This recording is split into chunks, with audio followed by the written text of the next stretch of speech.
11:04 10:04 nasa pa mapat laptop.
All right.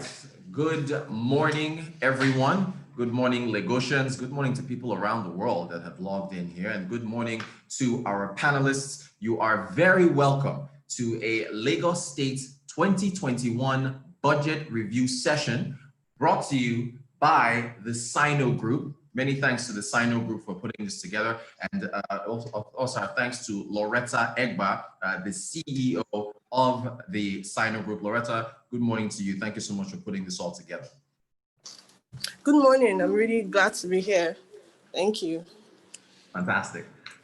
Ladies and gentlemen, we're going to be having a very important discussion, of course, on the 2021 budget review session. We are joined by members of Governor Sanwo-Olu's team, his team of commissioners, which I will be introducing in a moment. They're going to be taking us through the performance of the 2020 budget, which hasn't ended yet. 2020 hasn't ended yet. We've got another month to go, and also giving us an outlook for 2021, hopes, aspirations, how they hope to implement their various plans to make, of course, the commercial capital of Nigeria, Lagos State, even greater than it already is. My name is Aroture Odiri. I go by Rotus.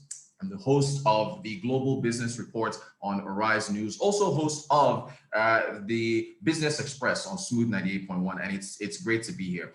So to kick things off, with the importance of budgets change lives, especially, the capital projects from budgets. I'll give you a quick example. I live in Shangotedo, Lekki, and I come through Aja when commuting back and forth.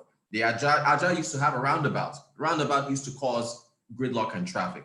The Lagos State government, through their budget plans and implementation, changed that. They took away the roundabout and they put the Jubilee Bridge. I think that was the last administration, and there's continuity in this administration. The Jubilee Bridge cut down commuting time for everybody that passed through. And since we're also talking about the theme, let me repeat the theme: impact of the 2021 budget on youth empowerment and economic growth. Think about a young man or young woman that has a logistics business or a catering business, or has to move through that particular part of town in order to make their deliveries. By putting in the Jubilee Bridge, it cut down commute time. So if you've got less time to make your deliveries for your business, you're increasing output, you're increasing revenue. More businesses that increase revenue, that goes to taxes to Lagos State. And then with more taxes coming to Lagos State from the increased revenue by reducing the commuting time, by implementing capital projects, it's a win-win for everybody. So examples like that, honestly, it changed things for me and everybody else that lived in an area. And you've seen the continuity in this government where they removed other roundabouts, made infrastructure improvements around the state. We're going to be talking about that. So I want to introduce the commissioners, again, the important members of Governor Sanwo-Olu's team that will be speaking to us today. So first of all, I want to introduce Honorable Commissioner Sam Egube, the Ministry of Economic Budgets and Planning and Budget. Also, we have Dr. Rabiu Olowo, Honorable Commissioner of Finance. He's going to be here as well, taking us through finance. Also, I want to introduce Abisola Olusanya, the Honorable Commissioner, Ministry of Agriculture. Agriculture, we all got to eat. Very important, sector there. Also, Dr. Frederick Oladende, the Honorable Commissioner of Transportation. I just talked about moving around, Jubilee Bridge, logistics, and so on and so forth. Very important sector as well. Also want to introduce Folashade Adefisayo, Honorable Commissioner for Education. We're talking about the youth, we're talking about the future. Education is that's where it is as far as the future is concerned. Very important sector as well. And we also have Olatubosun Alake, the Special Advisor, Innovation and Technology to the Governor of Lagos State. Talked about Paystack. Everybody knows the news about Paystack being acquired for $200 million by Stripe over in Silicon Valley. That's a Nigerian company.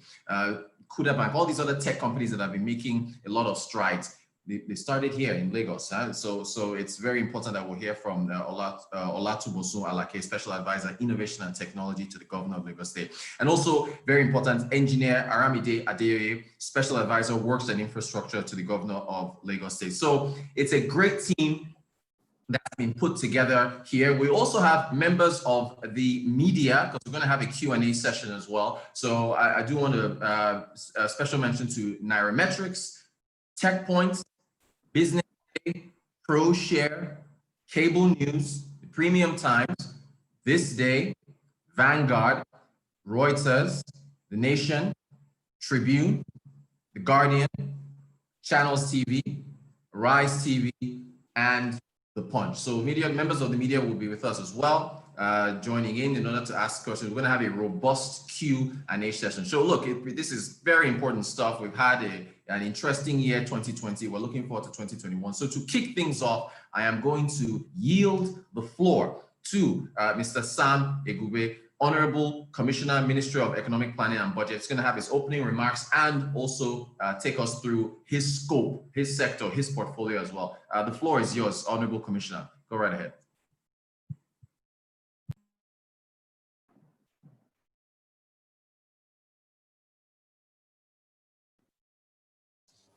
Uncle Sam, unmute yourself. Unmute yourself. Thank you. Rotus, thank you very much. I'm very excited about the opportunity to just share our thoughts together with my other colleagues from the cabinet. The government of Babajide Olusola Sanwo-Olu, when we came in, we had set out an agenda which we call themes. And the themes agenda was meant to drive what we felt were yearnings from the people of Lagos. We didn't get themes from the air, we got it through engagement. So at the heart of our engagement really was the idea that if the people of Lagos speaks, we will listen.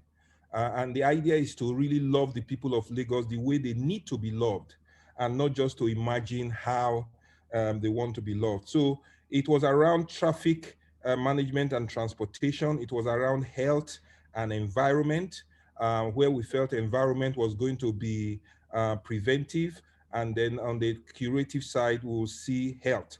On health, we said we wanted to increase accessibility and then use the insurance scheme to ensure that the demand side is able to hold out, because we have a lot of people who are unable to pay for their health service. Even though you put health services around them, they will still be unable to pay. And therefore the insurance scheme was important. Then we talked about education and technology, basically to drive the quality of our education outcomes, driving very severely around technical education, around early childhood education, to prepare the people, but to also pursue technology, not from the perspective only as technology as an enabler, but as technology as a business. We wanted Lagos to be the technology hub for Africa. And that was exactly how we pushed it. We believed that entertainment, we needed to make Lagos a 21st century mega city. and we're going to be focusing on our food security, on energy, and on basically improving the ease of doing business around Lagos, and things around security, security and all of that, that basically digitizes governance and digitizes the economy. But we knew that the entertainment industry had not received significant amount of help. We believed that they had done so much in employment and contribution to our brand, both locally and internationally. And we felt that we needed tourism and entertainment to be one of the pillars. We felt if we supported them more significantly, it would be extremely beneficial to us. And then all of this will fall like a pack of cards if security and governance was not. So that was the team's agenda. When we look at the 2020 budget, which was a total budget of about 920 billion, we could see that the performance of this budget was around, in the first quarter, we had hit 56%, given the challenges of COVID-19 that came attacking us. But by the third quarter, our year-to-date performance on the CapEx side, on the total budget performance was 77%. It's our expectation that we should be able to drive it to 89% or 90% at the end of the year. So we are doing well in terms of the performance side. On the recurrent, on the revenue part of the expenditure, having reviewed downwards our revenue by 24% to 812, we are currently about 100% achievement in that sector, in that line, and our capex has grown up to 71%. So that is how we did drive that budget.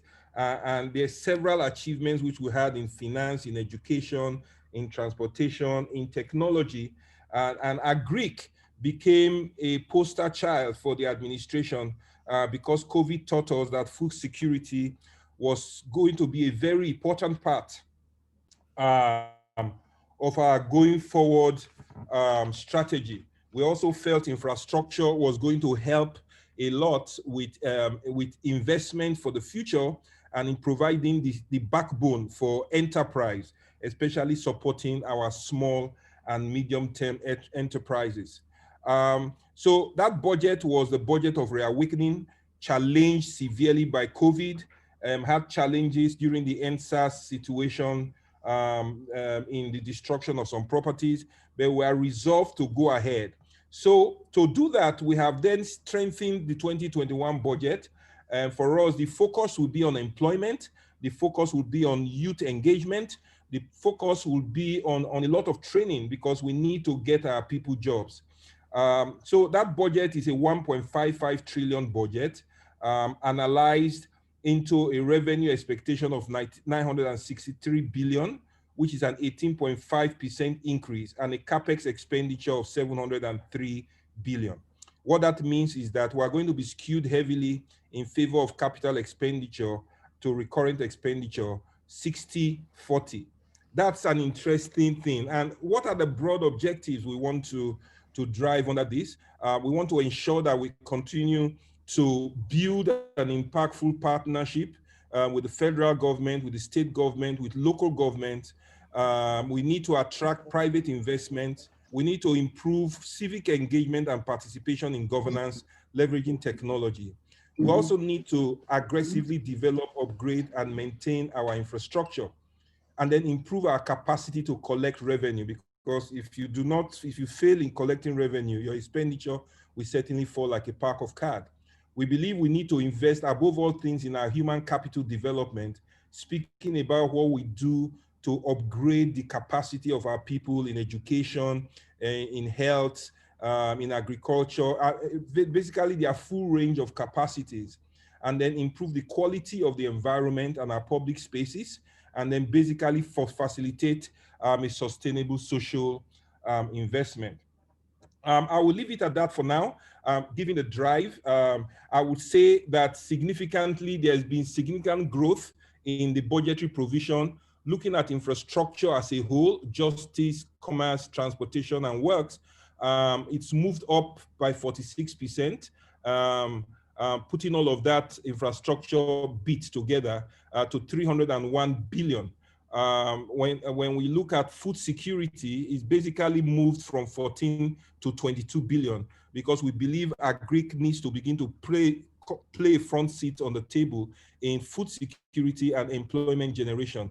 On the human capacity development side, which contains our education, family, wealth creation, women affairs and poverty alleviation, and the employment trust fund, we've moved it up by 23% from 121 billion to 148 billion. Health, from 97 to 101, discounting the 20 billion we had put in COVID. Technology, we've moved it almost by 364%. This is a youth-driven economy. We need to strengthen our technology base and our ability to compete internationally and to drive technology across the sector. So it's moved from 8 billion to 37 billion, around all of that.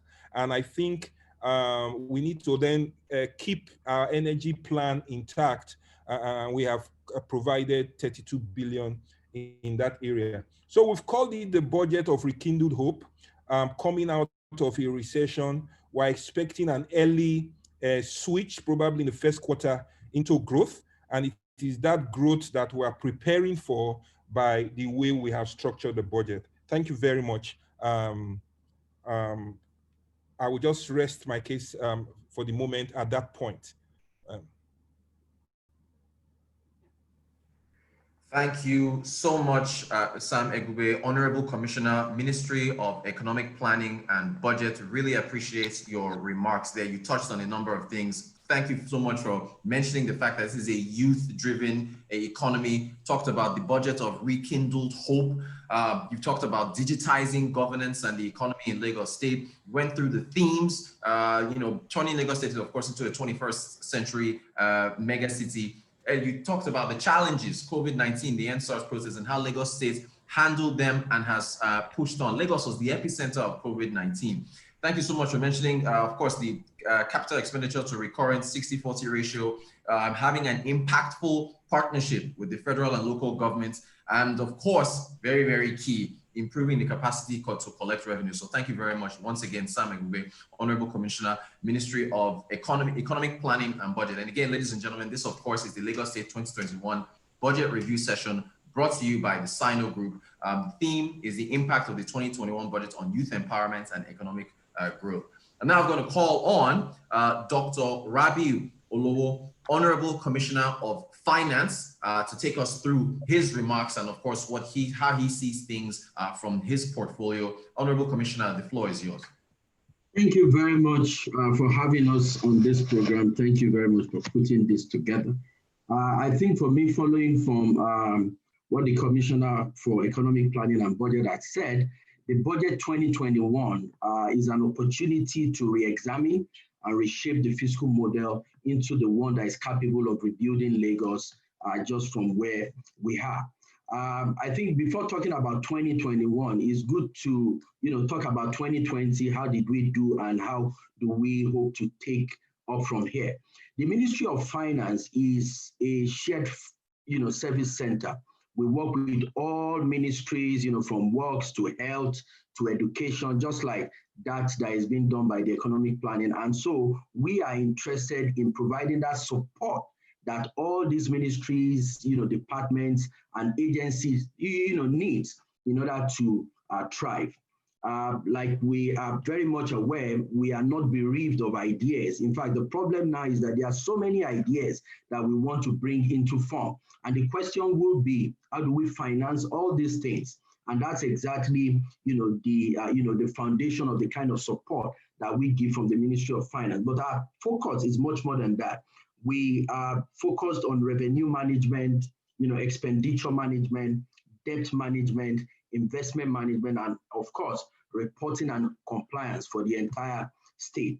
It will be, interesting to talk about what we've done on revenue and how we want to take this, forward into 2021 with the kind of possibilities that we see. our 2020 revenue target is hovering around 98, 99%, and we hope to close the year in that form as well, meaning that revenue is doing good. So in 2020, when we came in, things were tough. There was no money to do, certain stuff with the level of liabilities that we met on ground. And so because of that, we needed to do things differently. We successfully restructured all existing internal loans. At that time, they were hovering around 20%, 18%, 19%. We did the first phase of restructuring. We brought those loans down from 20% to 14%. With the current economic reality, again, we went into a renegotiation with our financial institution to say, you know what, guys, we need to bring this down, because once we're able to save money from our, debt servicing obligation, we're able to return back these funds, to provide more infrastructure in roads, health, youth empowerment and things like that. Today, I can tell you that we have, our existing loans interest payment at 12%. So the whole cost savings that this has brought is over 15 billion naira in the first instance.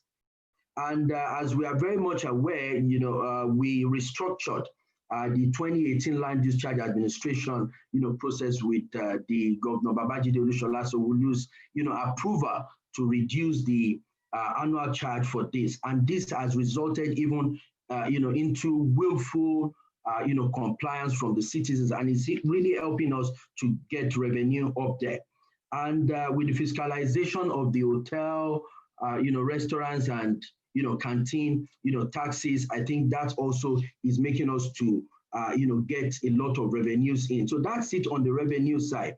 I want to quickly talk about our debt, sustainability program, because one of the most common questions that people ask is that, what's happening with debt? Why are we borrowing money even when the economy is not, not so good? But I think one of the most important things that people need to understand about debt is debt sustainability. Today, the debt sustainability ratio for Lagos is about 22%, and the benchmark is 40% or 30%, whether you are looking at it from the federal government benchmark or the World Bank benchmark. So as it is today, we are doing very much lower than the headroom that we have. And given the 2021 budget, figures in terms of revenue and what borrowing we want to do, we'll be bringing that numbers down to 17% if you take, together the entire, total revenue ratio.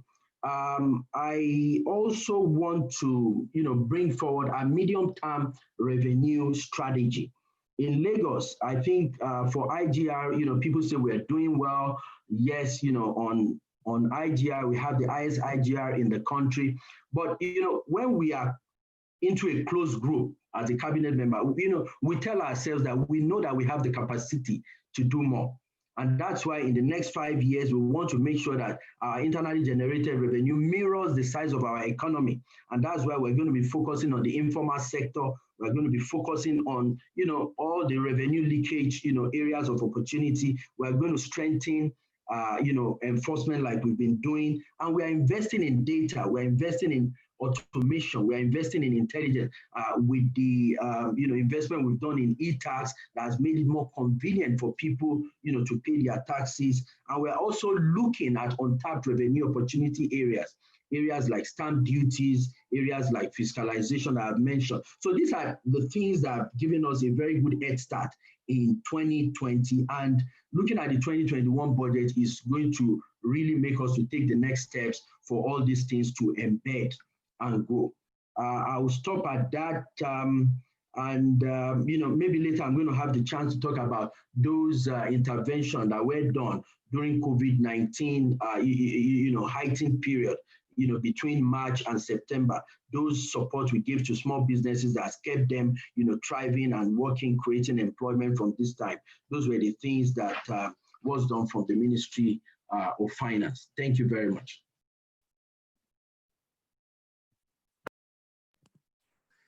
Thank you so much, Dr. Rabiu Olowo, the Honorable Commissioner of Finance. Thank you so much for taking us through those remarks. And the Honorable Commissioner, of course, started off saying that his portfolio of finance, the web of finance spreads through all the ministries, departments and agencies, all the MDAs. He also talked about the fact that he has a good problem. There's also good ideas, and the issue is now is financing those ideas, taking us through revenue, expenditure, debt management. Very, very, very nice to hear that. Lagos State revenues target is at between 98 to 99%, impressive. Also restructuring existing loans from 20% down to 14%. Honorable Commissioner mentioned the 15 billion naira in cost savings, reducing the land use charge, and also the debt sustainability program that Lagos State is on, which is very impressive. The benchmark at 22% beats the federal government of Nigeria and even beats the World Bank threshold. So very important that the Honorable Commissioner, Dr. Rabi Olowo, took us through those metrics there on how Lagos State is doing on the finance side. Incredibly important portfolio he has along with everyone else. Thank you so much, Honorable Commissioner. All right, we move on now to agriculture, also very important. The Honorable Commissioner, Ministry of Agriculture, Abisola Olusanya. Honorable Commissioner, love to hear your remarks, and the floor is yours. Okay, thank you very much, Aro. Looking at the contribution of agriculture to Lagos State, I'm very happy that Honorable Sam Egube actually mentioned it, that we've seen the impact of the absence of food, or in terms of how low our food security status can be, and the impact it has on the overall economy. With regards to agriculture in Lagos State, obviously, in terms of contribution, it's been quite low. Overall in Nigeria, the contribution of agriculture to the GDP is roughly at about 22 to 23%. And with regards to employment generation in Africa, in Nigeria, agriculture actually contributes to about 70% of employment, mostly in the rural communities. Lagos is a mega city. So how does agriculture translate to employment opportunities in Lagos? We'll look into that. But for now, we want to look at what the contribution of agriculture has been in the 2020 budget, in the 2020 financial year, and for us to see how this would impact going forward in rebuilding Lagos for 2021. With regards to our strategic objectives, our pillars, it cuts across 4 key areas, and the first would be a value chains focus. Lagos being a very small state with less than a 0.4% land mass compared to the rest of Nigeria, and harboring more than 10% of the population, there's actually a lot of stress on the state in terms of food production. So we'll look at the value chains where we have the competitive advantage, which will be in aquaculture, which will be in poultry, which will be in vegetables production, in rice, and a few other value chains. Also, another key strategic objective for us would be the wholesomeness of food. With regards to production, Lagos actually produces less than 15% of what it consumes, meaning about 85% of the foods consumed in Lagos come from other parts of Nigeria, or they come from other parts of the world. Also, we would like to increase our food sufficiency levels. Obviously, we are at less than 10–15% now, and in the next couple of years, how do we drive this up to 50%, 60%? The last part will be the informal sector, where agri seems to play a large role with regards to our market men and women. And the key would be, how do we close this gap such that we begin to generate revenue from these key players. Now, in terms of talking about the strategic pillars under which all of our projects, all of our initiatives run, we have 6 strategic pillars. The first will be infrastructural development. Obviously, we have a huge deficit in that regard, and we are working tenuously towards that. Capacity building and empowerment also, which largely is skill sets training, is also a major area that we are focused on. A lot of our graduates, obviously, they've studied other things. And when I'm saying graduates now, I'm just referring to even those that have been through the tertiary institutions. But agriculture is not only about those that have been to tertiary institutions or have some form of formal education. Agriculture is that one sector that can mop up people that have not even been through tertiary institutions or have formal educations. So what that means is there's a lot of skill set deficit, and agriculture can actually fill in that gap. Also, public-private sector collaboration is very key for us, because with regards to investment in agriculture, they can actually be very very top heavy, and the key would be for us to have private sector collaboration such that we drive efficiencies into our system. Now, Lagos is the market for sub-Saharan Africa. Whether you like it or not, we are the market. There's nothing that you want to sell in Africa, it must come to Lagos. Meaning this is an area where we're actually supposed to tap the most in terms of revenue opportunities for our people. Lagos has so many markets that even on the nooks and crannies within the streets, wherever it is, you always see some sort of small market or the other. But what this also means is that having these irregularities means that we have issues around data mining, we have issues around enumeration, we have issues around IGR capturing. What this means is that we need to begin to transform our markets in such a way that we can begin to harness the potentials and the opportunities that are in this space. And the key agenda for Mr. Babajide Olusola Sanwo-Olu is for us to begin to transform our markets, to begin to have some full transparency policies drawn up such that we begin to see what we are really about with regards to Lagos. The fifth will be the policy drive, which translates back into the market accessibility to say going forward, these are the ways and how in which our markets will be structured such that we begin to draw and we begin to ask for standardization from the points of origin where our foods are coming from. And then the sixth will be financing. We know the federal government is doing a lot around financing in agriculture. Under this past administration and current administration, a lot is being done with regards to agriculture. And we see a lot of CBN intervention funds. We see a lot of multilateral agency funding. And what the Lagos State Ministry of Agriculture is also supposed to do is to serve as a linkage, to serve as a facilitator between getting our farmers, our producers, our value chain actors linked to some of the sources of this funding. Now, coming back to what we have done within the 2020 budget and looking at the 6 strategic pillars that I have mentioned, everything we do must fit into one of these pillars, or at least some of these pillars. Anything outside of that, then it means it doesn't fit into the proper framework of what we are doing. First and foremost will be the Imota rice mill, which we are building and is almost at completion levels. When this administration of Mr. Babajide Olusola Sanwo-Olu took it over, the mill was roughly at about 10 to 15% levels in terms of completion. But as I speak to you today, we are roughly about 85% completion. We were at the mill last week also to see the level of works, the progress of works, and I can assure you that before the end of Q1 2021, this mill will be ready to go live and will be ready for processing of rice. We all know that rice as a commodity is a very important food security tool globally, and having rice within our systems also would portend a lot for us. What we've always said is that with the Imota rice mill, we should be generating jobs, over 250,000 of them, but not just in Lagos, across Nigeria, from the input supply to the paddy aggregation, to the storage and warehousing, to the processing itself, to the marketing, to the distribution, and then to the final consumption. So the Imota rice mill, we hope that by end of Q1 2021, will be ready to go live. We also have the Lagos Aquaculture Center for Excellence. Now, Lagos being Lagos, with over 22% water body. We know Lagos is surrounded by water. Lagos is a city of aquatic splendor.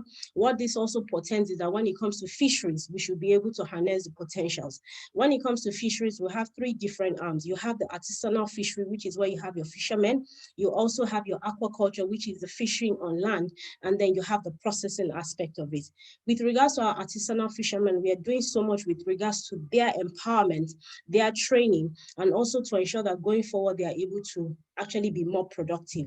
And we are doing a lot around this, which is why we also decided to have the Lagos Aquaculture Center for Excellence, which will act as an off-taker to what these fishermen are producing, to what these aquaculture centers in other locations, even though they are smaller or nucleus farms, they are producing. And this Center for Excellence would actually be more of a processing plant to be able to export to other markets.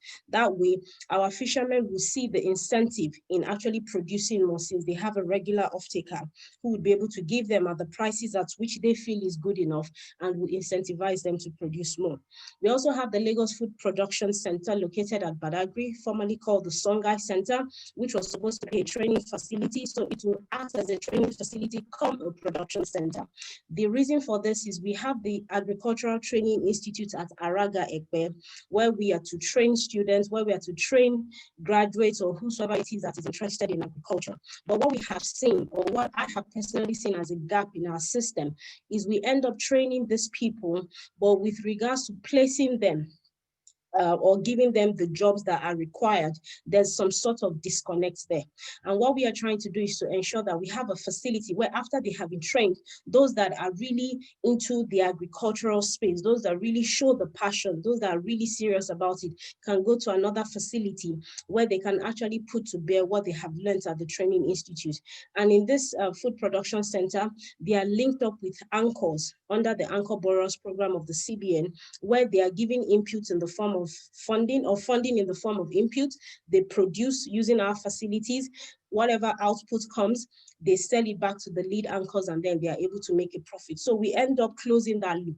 Now, we may not be able to take in everyone that is trained at the Araga training facility, but what we're also doing is to connect to MasterCard and Cellulant, MasterCard Foundation and Cellulant. They have this program called Connect to Work.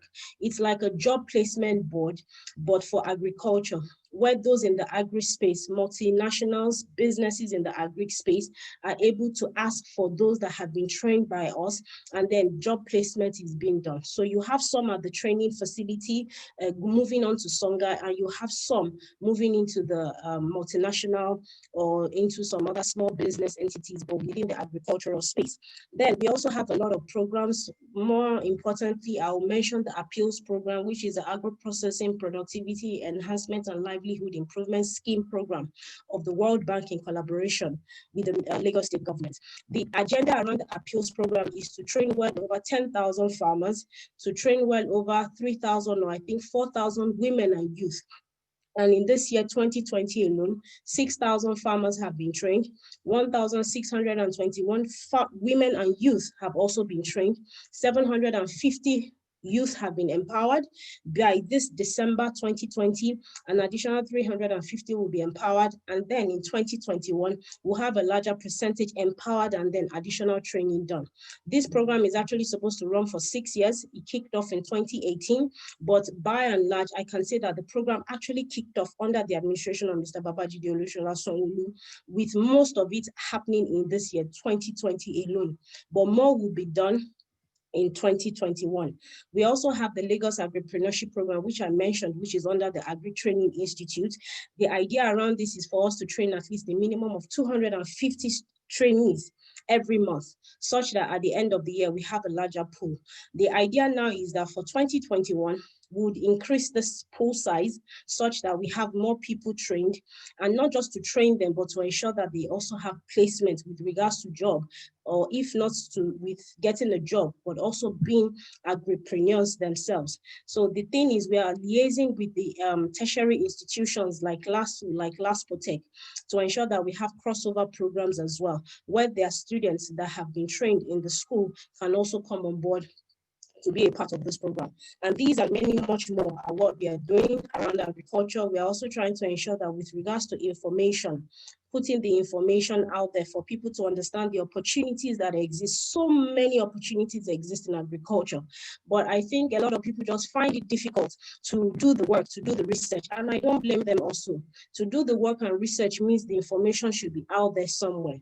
But with regards to information around agriculture in Nigeria, it's actually a bit of an issue, because obviously we don't have enough data to constitute what people can use, which is why here as well in Lagos State, we are putting up our website should be coming up in this December itself to act as an information portal. Everything we have, everything that we've seen as opportunities that can exist for the private sector to collaborate or work with us, we want to put it out there such that everyone begins to see that, okay, with this amount of investment in this agri space, this is what I can generate as a return. And then we begin to see the possibilities around what we have.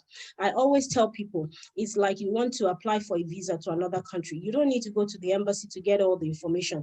All you do is get the information at the click of a button on your laptop or on your phone.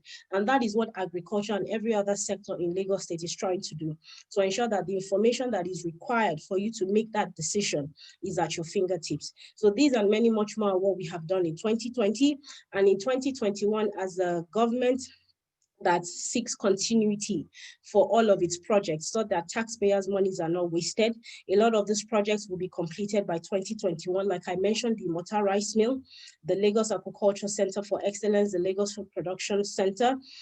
Also, we are trying to, with regards to markets, like I had mentioned earlier, since we are the largest market in sub-Saharan Africa, we are trying to put up the model market, how we want our markets to be. We look at markets abroad. We can mention the Billingsgate market in the UK. We can mention some other markets in South Africa. We are able to take our children to some of these markets. But here in Nigeria, we find it difficult to even take our children maybe to a place like Mount 12.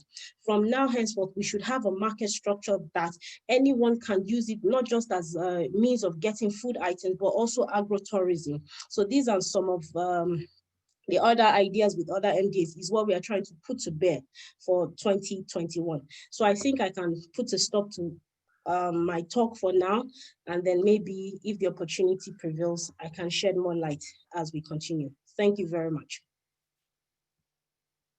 Thank you so much, Honorable Commissioner, Ministry of Agriculture, Abisola Olusanya. Very robust. I want to go over everything you said, but we have to move on quickly to our next commissioner, which is, of course, the Honorable Commissioner of Transportation, Dr. Frederick Oladende. But again, Honorable Commissioner, Ministry of Agriculture, Abisola Olusanya, thank you so much for that very robust presentation. It's very promising with respect to agriculture in Lagos. The floor is yours, Dr. Frederick Oladende, Honorable Commissioner of Transportation. Please take it away. Thank you very much. Let me just say that transportation is one of the most complex sector, and is also one of the most important. Now, the vision for Lagos State is to develop a multimodal integrated, and I said integrated because that's important, transport system that gives people options. When you look at our transport system, the transport system in Lagos, a lot of people are captive to either danfos or maybe captive to their private cars. And the vision is to open up, other options so that people, when the road is clogged up, maybe people can use rail or they can use water transportation. So it's just to open it up. And most importantly, transportation is the engine of any economy. And if you're going to attract jobs, attract businesses, then your transport sector must be robust and it must be attractive to business. So what are the issues right now? I think it's important for me to talk on the issues, and then I'll talk about the plans and then what we've done in 2020 and then what we're going to do in 2021. Lagos has a population of about 22 million people. We generate 24 million trips every day, whether we like it or not, on average. In the next 10 years, Lagos will grow to about 35 million people. We'll be generating 40 million trips. And can you imagine 40 million trips, with today's network? Just imagine, how far you would go. Also, currently, 97% of our trips are done on roads, and it's important that we diversify the trips that we make. And of the trips that we make, 13.2 million trips that we make today are public transport trips, of which danfo cater for 80%. Not a good story. So what's the plan? The plan is to make Lagos a smart city. And as a result, with the amount of people coming into Lagos and with the amount of trips that we need to deal with, we need to develop an integrated public transport system, first of all, because I think we have to agree with ourselves that we cannot build ourselves out of congestion. People will continue, you can build more road, but people will continue to come, buy more cars, and then you go back to the same spot. So we have to look for a sustainable way of moving people from one point to the other. And that's where public transport comes into play. And as a result of that, Lagos State has developed a strategic transport master plan for the next 20 years that shows the kind of infrastructure that is required and the services that will be provided to ensure that we can move people in a seamless manner. So in that master plan, we're planning to develop 7 rail lines for Lagos State. We're planning to develop 14 BRTs, 26 water routes, and most importantly, to integrate all of them. And when I talk about integration, there are 5 components to integration that is important before I begin to talk about what we're doing. The first one is the ticketing integration. If you're going to attract people to public transport, you have to develop your ticketing system in such a way that the same ticket can be used for various modes of transport. So when you have a card, you want to be able to use it on water transport, rail transport, and the bus mode. Secondly, we need to look at the information that we're giving out to people. It has to be a standardized information. So the information coming out of water mode has to be the same as the one coming out of other modes of transport so that you can sit down at home and then plan your journey from origin to destination. The timetable integration is also important because what you find in Lagos is that when you sometimes interchange between one mode or the other, you have to wait 30 minutes to about 45 minutes before you can get on the other mode. So we need to cut that down to about 5 minutes maximum so that it becomes attractive for people to actually, use public transport in Lagos. Location in integration is important. When you look at the structure of Lagos, a lot of people are cut off from the network, and it's important that we integrate them. So we're moving to a situation where every community would have a station. It could be a BRT, it could be rail, it could be water transport within 500 meters of where they live. And most importantly, and this is the critical one to what we're talking about today, is the integration between land use and transportation. People who want to bring employment, people who want to develop businesses want to ensure, they want to be assured that they can have access to labor.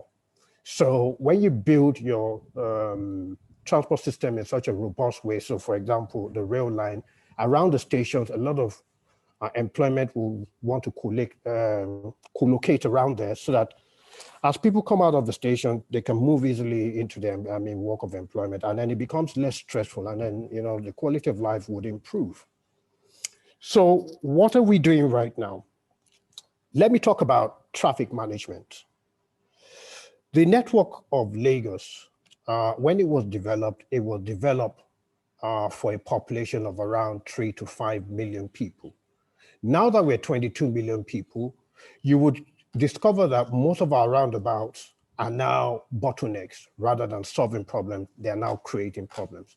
And what the current administration has done is to locate all the 60 gridlock points, that's the roundabouts and junctions that are causing problems because they're no longer solving a problem, they're now causing more problems.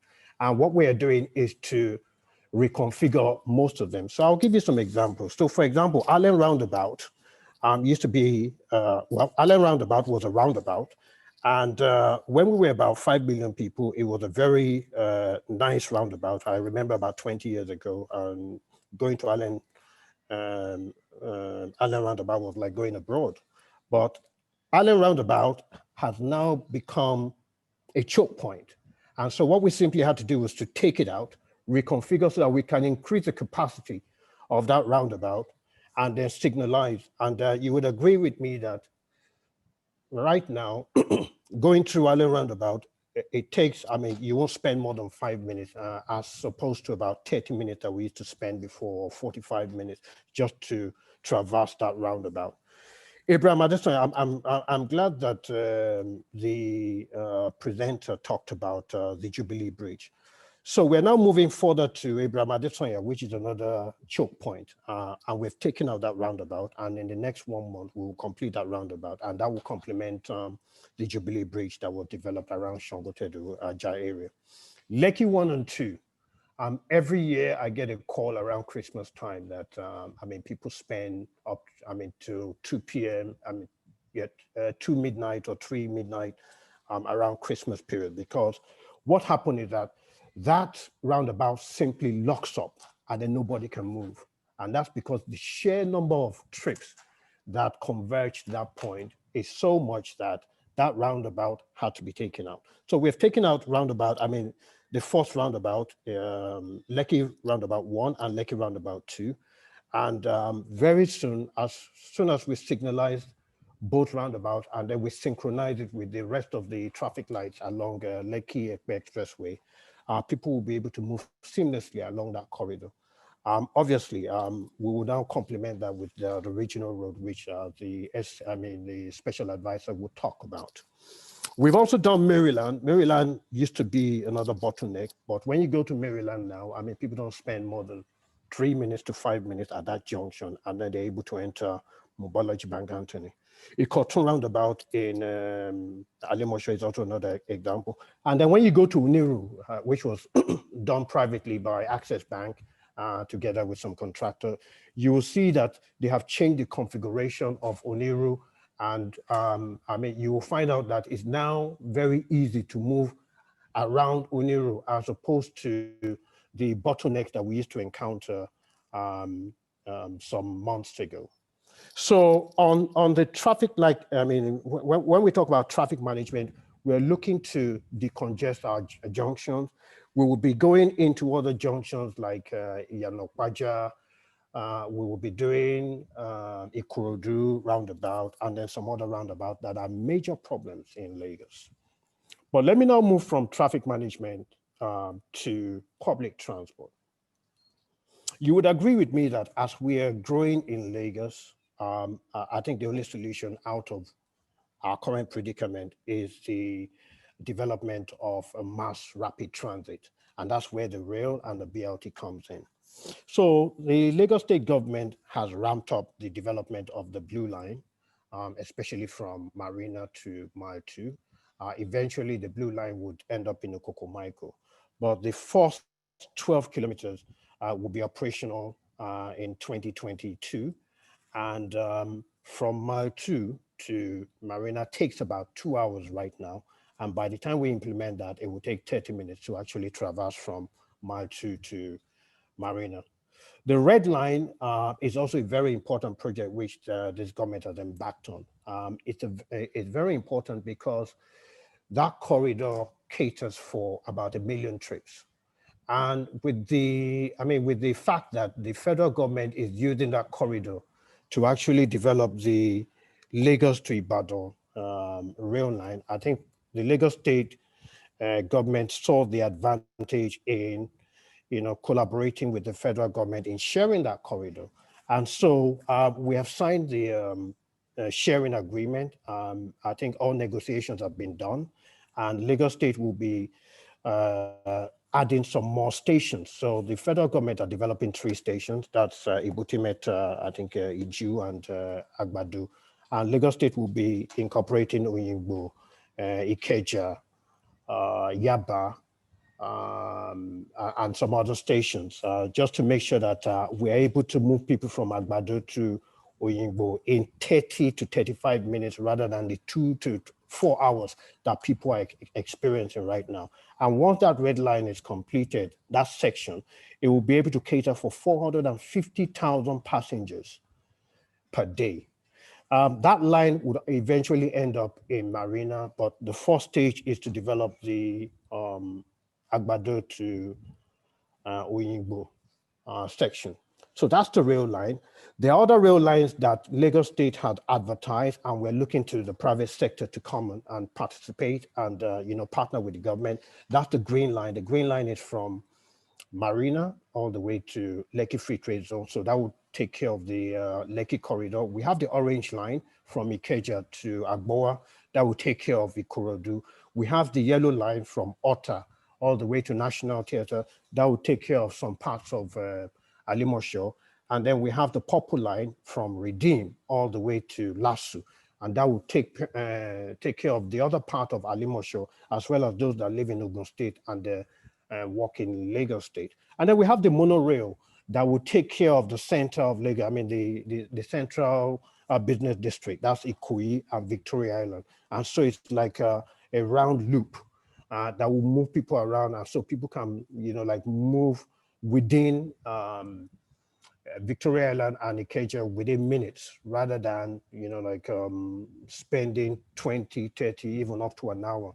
And with all this in place, people will be able to book 3 or 4 meetings a day rather than 1 meeting a day because of traffic, etc. And that will be attractive to business people that want to co-locate or set up in Lagos. So let me now move from that to the bus network. Currently, the bus network in Nigeria is unregulated. It is not conducive for human being, if I can put it that way. And what the Lagos State government is doing is to transform the bus sector. So the plan is to reform the bus sector in such a way that Lagos will be divided into 7 zones, and then each zones, the bucket of routes will now be franchised to regulated operators who are trained to run businesses. And what we want to do is to move away from this one bus owner to a corporation that would run bus transport in Lagos. So we have started with Primero. We have also brought in TSL, we brought in TJ Motors, and then over time we will ramp up. Now, the next question would be, so what happened to the downfall drivers, people who are currently in this business? The plan is to get them to form a cooperative. So the NURTW workers have formed a cooperative called Amalgamated, and so that would now become an entity that we will now give a franchise to, and then others will be encouraged to form a cooperative so that we can now move from a system of an unregulated system to a point, to a place where we can actually regulate them properly, and then we can give value to our commuters who move around. Currently, we have also launched the common ticketing system. So it's not just something that we put on paper. It's called the Cowrie card. We launched it when we launched the BLT from Oshodi to Abule Egba. And that Cowrie card would allow you to board on a BLT. We are now working with with LASWA. You'll be able to use it on water transport. When the rail comes on board, you'll be able to use it on the rail. And then whatever mode comes on board, that card will be used for the various modes of transport. And that's very important for integration. It's important to make for people who don't want to use their card, and it makes it attractive to actually use public transport. Water transportation is something that has been neglected for a while. It is something that this administration has ramped up. So we have increased the responsibility of LAC Ferry as well as LASWA. So LAC Ferry is the operating arm of the Lagos State ferry operation, and then LASWA is the regulatory arm. So LASWA regulates the water transport, and LAC Ferry, just like LAC Bus in those days, operate transportation on our waterways. And so what the government did was to invest. I think we invested we bought 8 boats, and then we've invested in another 17 to ramp it up to 15. And the reason why we've kept it to that small number is because we want to attract private investors to actually participate in the provision of water transport. So there are other private sectors like Tazam Boy, like V-Craft, etc., who are running water transport. And the most important thing is that they would integrate with our ticketing system, and that makes it attractive for our people to actually use water transport. Most importantly, at the various terminals that we're developing for water transportation, they will be linked to a bus station so that as you get off the terminal, you're able to board your bus and then to get to your final destination. A lot of people are going to ask me, so what's the future for Okada as well as tricycles? Well, the honest truth is that Okada and tricycles were never in our master plan, and that's why we're developing what we call the last mile. The last mile would take the place of Okada as well as tricycles, and what the last mile simply does is to take you into the inner community, into the inner roads, and these are what we call the local government roads. So we're launching a set of bus in the next 1 month. We got a private investor to set up a plant. They started manufacturing some of the buses here. We have another investor that has come in, and this government has invested in about 2,000 last mile buses, and we're ramping it up to 5,000 in the next, in 2021. And so the network, the public transport network of Lagos would look like this. So at the backbone would be the rail as well as the BLT. Those are the ones that will ply the major roads of Lagos State. So all the expressways, etc., will be, you have your rail, you have the BLT plying those, and then you then have what you call the collectors. So these are the feeders. And that's the buses, the blue buses that you see now that is run by Lagos Bus Services Limited. These will be feeders to your to the backbone, which is the rail, as well as the BLT. And then you then have the last mile. These are the ones that bring you out of the community into the feeders, and then from the feeders, yes. I'm so sorry. Look, each of you, your portfolios are so deep that we could have an entire session on just one. But we're over time, Government Commissioner. Hopefully Okay, so I'll just wrap it up now. Yes, please. So that's great. So basically, in 2021, we're going to continue with the development of our rail. We're going to continue with the development and the modification of our bus sector.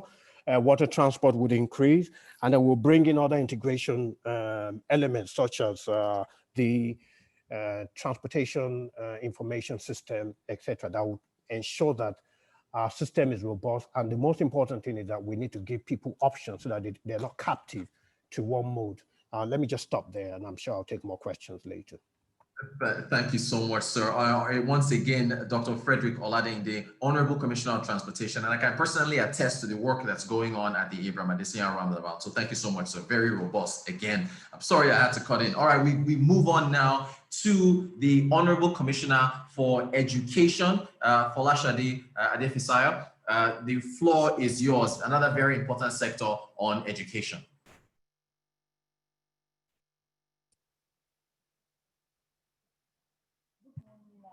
Thank you very much. Can you hear me well? I mean, it's fairly noisy. Hello? If you could, we can hear you, but it's a little faint. We can see you. Let me move nearer. I think it's better now. Better Yes. now. Thank you very much. So, good morning, ladies and gentlemen. Thank you for giving me this opportunity. You've heard the people who've spoken before me, and you must appreciate the robustness to which everybody has delivered their own ministry. The Ministry of Education, as you well know, is a huge behemoth, that's where I can explain it, with large numbers of staff and responsibilities. If you look at the Things Agenda, there is not one of the pillars in the Things Agenda that does not concern us. Whether it is transportation, health and education, health and environment, or education itself, you have to educate people, you have to train them. So generally, everything comes back at the end of the day to education. And clearly, and that's really why I think we are also extremely important, why we are here. And some of the issues we've had, and I don't want to talk about issues, but I'll just say we've had access issues, how many children are going to school, do we have out-of-school children in Lagos State? We certainly do, and we are doing some work on this. We have major issues with quality in terms of our curriculum, in terms of teacher training, in terms of the quality of our classrooms, and obviously affecting the learning outcomes at the end of the day. We've had equity issues because children from certain parts of the state, children from certain economic backgrounds just don't have access to good enough quality education. And of course, we've had funding issues that how do we fund all this? It's been a year where in the past 1 year, it's been quite remarkable. But one thing that will run through everything I discussed here will be partnership and collaboration with a wide range of partners, because this is such a huge issue that permeates virtually every part of the economy. And therefore, we've had support, we had to work with partners and collaborators. So you will notice that a budget, we were given, according to HC Planning and Budget, with the Sam Egube, we tell you about the overall budget of the sector. Education's budget is 143 billion. And a lot of people have been quite excited by this. But like I tell people, honestly, if they have given us the budget of the whole state, we will still have a lot of problems to solve. But it's a great one, and we are very excited about it. And we plan to do a number of things. But since this is a review, we'll go and do a review of the past and how it's going to translate into what we're going to do in 2021. So I'm going to talk about what we have at present. We have 1,000, and we have, there are various levels of education: the primary, the early years, primary, secondary, tertiary, and we are responsible for all. We have the public schools with all categories of education. And then we also have a huge private sector, possibly the biggest in the whole country. Because as at now, we have about 18,000 registered private schools, 18,000 schools that we have listed in our register, of whom about 5,000 are approved. And so we have a lot of work cut out for us to continue continue approving private schools because so many are operating under the radar. While I will talk about private schools, I think the main focus will be on our public schools so that we improve the public education sector, which is a sector that the majority of our people can take advantage of since we operate a free education policy. Our students do not pay tuition in our schools, so it's obvious that we need to pay attention to this sector so that we can give more children a chance. And you know, when I said the issues were access, quality, equity, and funding, by not paying fees, we are able to help with, we are able to solve issues like access to education and equity as well, so that every child has a chance to do. The challenge for us is that the children should go to school and should receive a good quality education.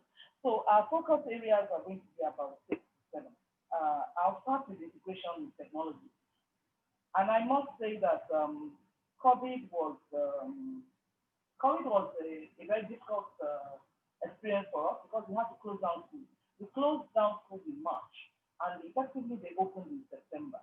And you will recollect that many of our top private schools, and you know when people say, oh, private schools had access to internet, they had online schools, I don't think, we tried to collect data as much as possible, but we couldn't locate more than 100 plus schools who are capable of doing that. The majority of the 18,000 schools that I mentioned are low-cost private schools, and they also cater to children in the same demographic as our public schools. So this was very serious indeed. It was clear that many children were going to be out of school, not learning throughout that period. Whether it was in our 1,016 primary schools, our 350 junior secondary schools, our 322 senior secondary schools, our 5 vocational colleges, or even our tertiary institutions, they would, as well as the children in all those, say 18,000 plus schools, there would be not much learning going on.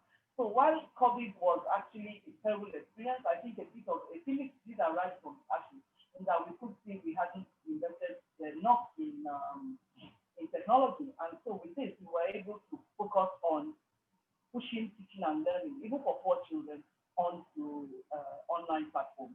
We started off with radio. We were given free access to radio programs, so our teachers started teaching on radio every day, and we are still teaching on radio right from March till now. Eventually, we moved on to an online platform. We also had a partner there too, and we had partners who donated, because we found that our students, their main problem was data and access, and we had partners who donated systems to us. So with that, we were really able to bring in a lot more children into the learning, in teaching and learning. And we conducted an M&E while the children were doing school tests to find out that of the 100,000 children doing school tests, how many used various platforms, and about 70% of them confirmed that they did. This is reflected in the results as well, because we had some of the best results we ever had in YA. So we haven't got the overall paper yet, but some of the results kicking in have been quite remarkable, and we're quite excited about it. So integration with technology was the first thing that we had to do. And we did that, and even at primary level, before lockdown, we had already entered into a program with a partner, and we had introduced the Co-Excel program with great fanfare, where our teachers were using tablets to teach primary school children. This again, because of the lockdown, we had to scale down, but we went again online, and we were able to get a large number of children logging in. In fact, we were able to provide worksheets that were distributed from markets and farms on the day, and markets and urban palaces on the days that these were open. So there was a lot of effort to ensure that as many children as possible learn. So I regret, of course, we know that there's still a proportion that's totally out of this league. And we are going to keep working on this. So the EcoExcel program for our primary schools, EcoExcel is going to roll out across 450,000. Before the lockdown, we were only able to do 450,000 children. We were only able to do 200 of our schools. But we rolled out now, as of September, we had rolled out 750 of our schools. And by January, all our 450,000 children in primary schools across Lagos to be part of the EcoExcel program, where we have actually worked with our partners to address the curriculum, to address not just the teachers teaching with technology, but address the curriculum, integrated with technology, made it more engaging, made the children more partners in their own teaching and learning. and also, of course, added a lot of activities so that school has become such an interesting and joyful. I like to put it that if you go to an Excel class, you feel a sense of joy, you feel a sense of hope. And as educators, I think our job is to give joy and hope. And I'm glad that we're doing that in the Excel. We roll out across all our schools in January, like I said. And the impact, even from the bit that we've done, the impact, where we started seeing the impact. Last week, one of our students won the debate competition in Abuja. We haven't done this in 10 years. And this was because now in Excel, the children talk. They do a lot of the teaching. They work in groups, they work in teams, they work with partners, they give presentations in class. So the children are now more vocal, more confident, more assertive. And so we can see that it's been quite a program, and we continue to monitor its impact.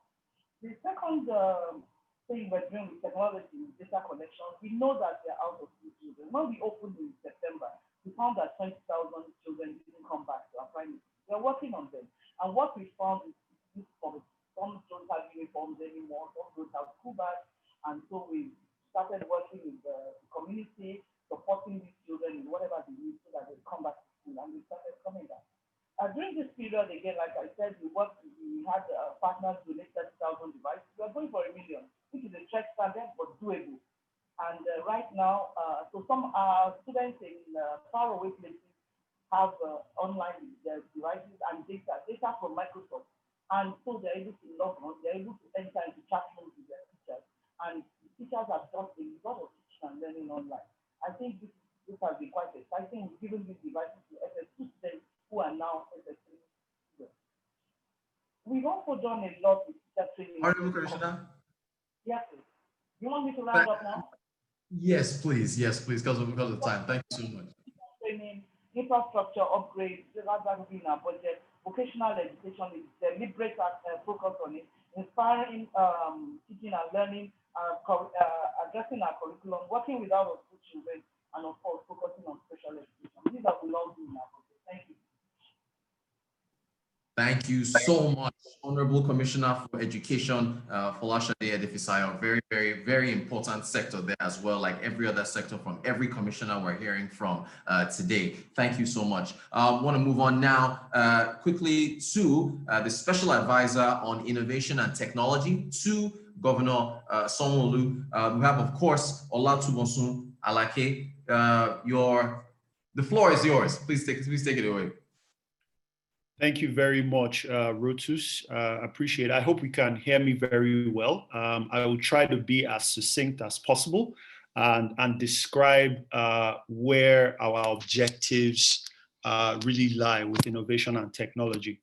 I think piggybacking off the Commissioner of Finance, we actually cut across every single ministry, department and agency across government, especially when it comes to increasing efficiency levels and really delivering on outcomes much faster and making sure that work across the board is raised to another bar. So in terms of innovation and technology, one of the things that we are looking at or we've been doing is how we can digitize governance for improved efficiency levels, how we can digitize the engagement between citizenry and government, and how we can raise the level of science and technology adoption and creation across Lagos State. I think it's very important, and like my other colleagues have also said, we cut across every single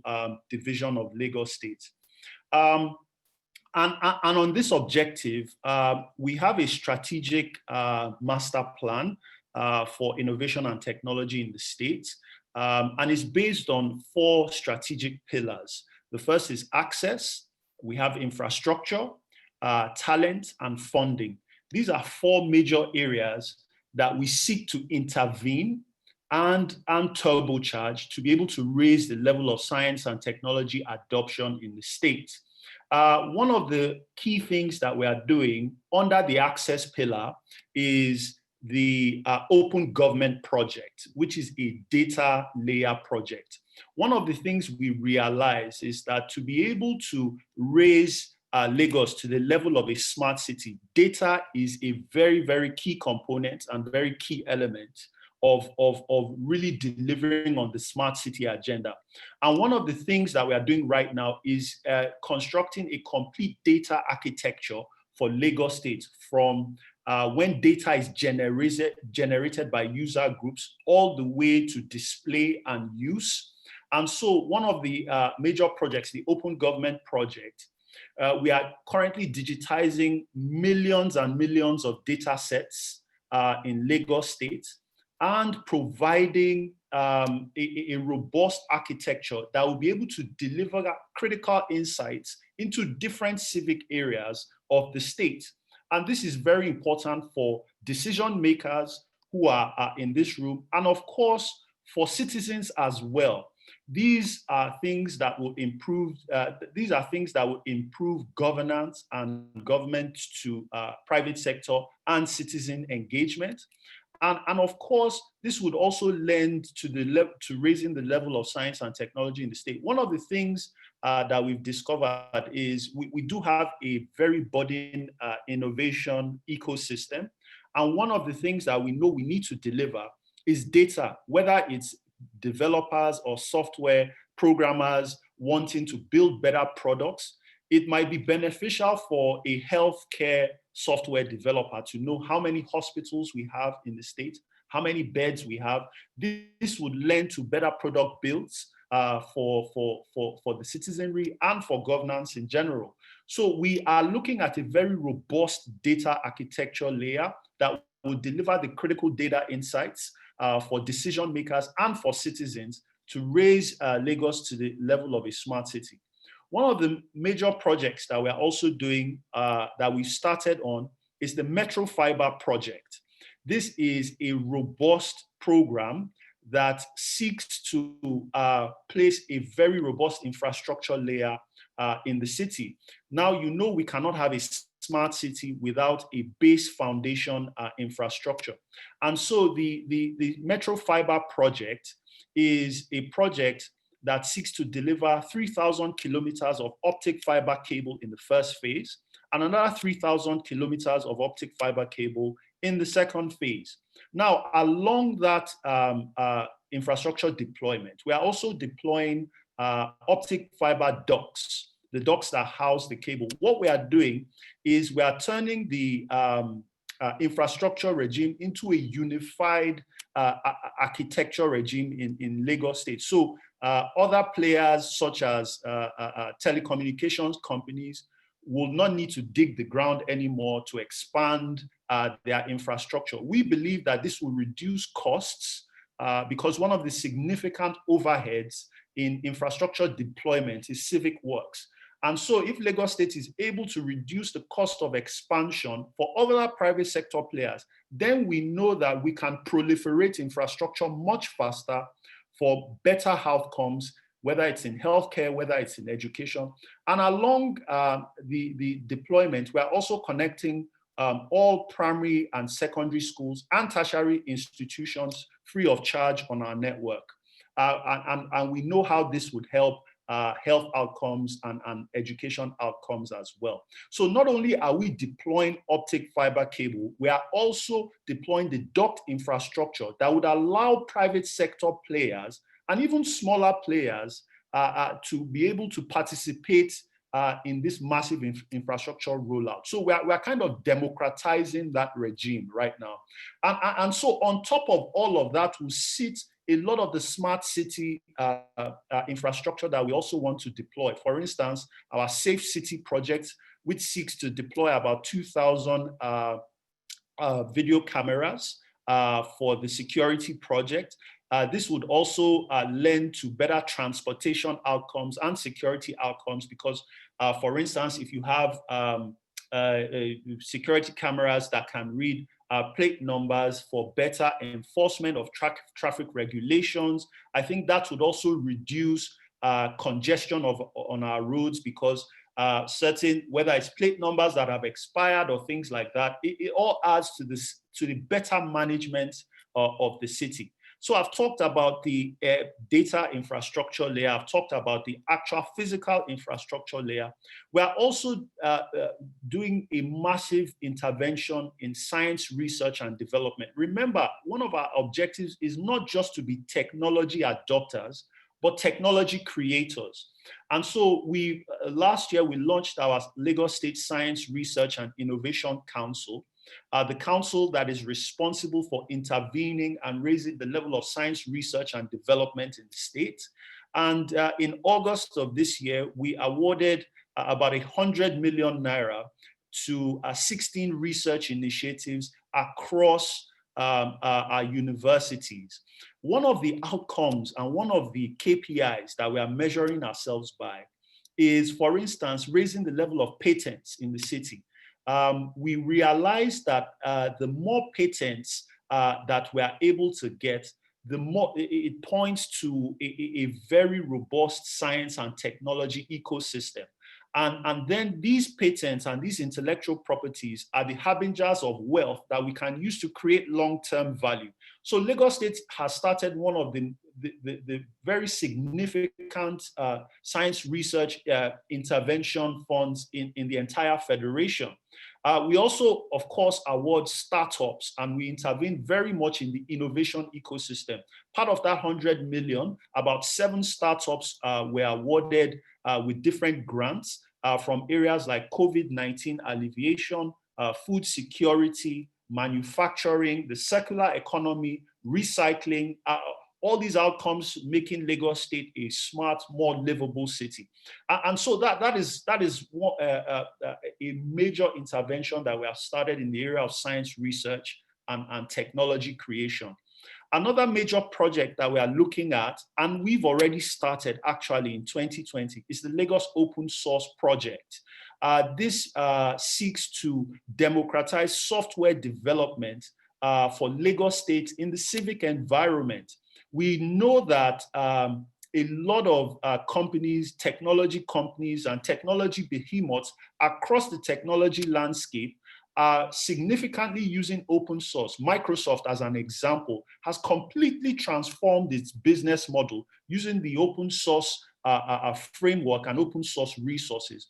And we seek to build better products for government and for the civic environment using open source frameworks to be able to digitize a lot of our operations and to be able to deliver on a lot of smart products for the smart city, whether it's smart energy applications, whether it's smart grid applications, whether it's agri-tech applications. And so the open source project is one project that we see that would help actually even raise the level of software development in Lagos State. There are a lot more interventions that I will probably speak about later, but just in a nutshell, these are some of the interventions that we are looking at in 2020 and in 2021. Thank you. All right, thank you so much, Olatubosun Alake, Special Advisor on Innovation and Technology, of course, to Governor Sanwo-Olu, Governor of Lagos State. Thank you very much. Tech, so important, so important. Thank you very much for taking us through your remarks and what to expect. Great plans for Lagos State.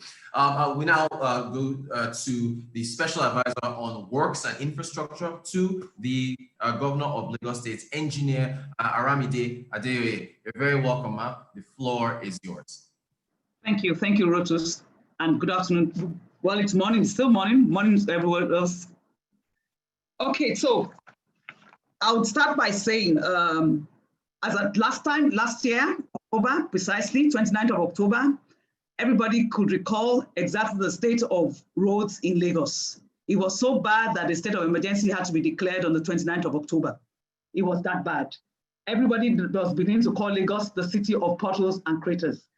So that was the situation we found ourselves when we came on board, and we told ourselves what we must do. What exactly did we do? So I was speaking, my discussion briefly will just talk about what we made on ground, what we did in the short run, in the long run, our vision for Lagos in line with the theme's agenda.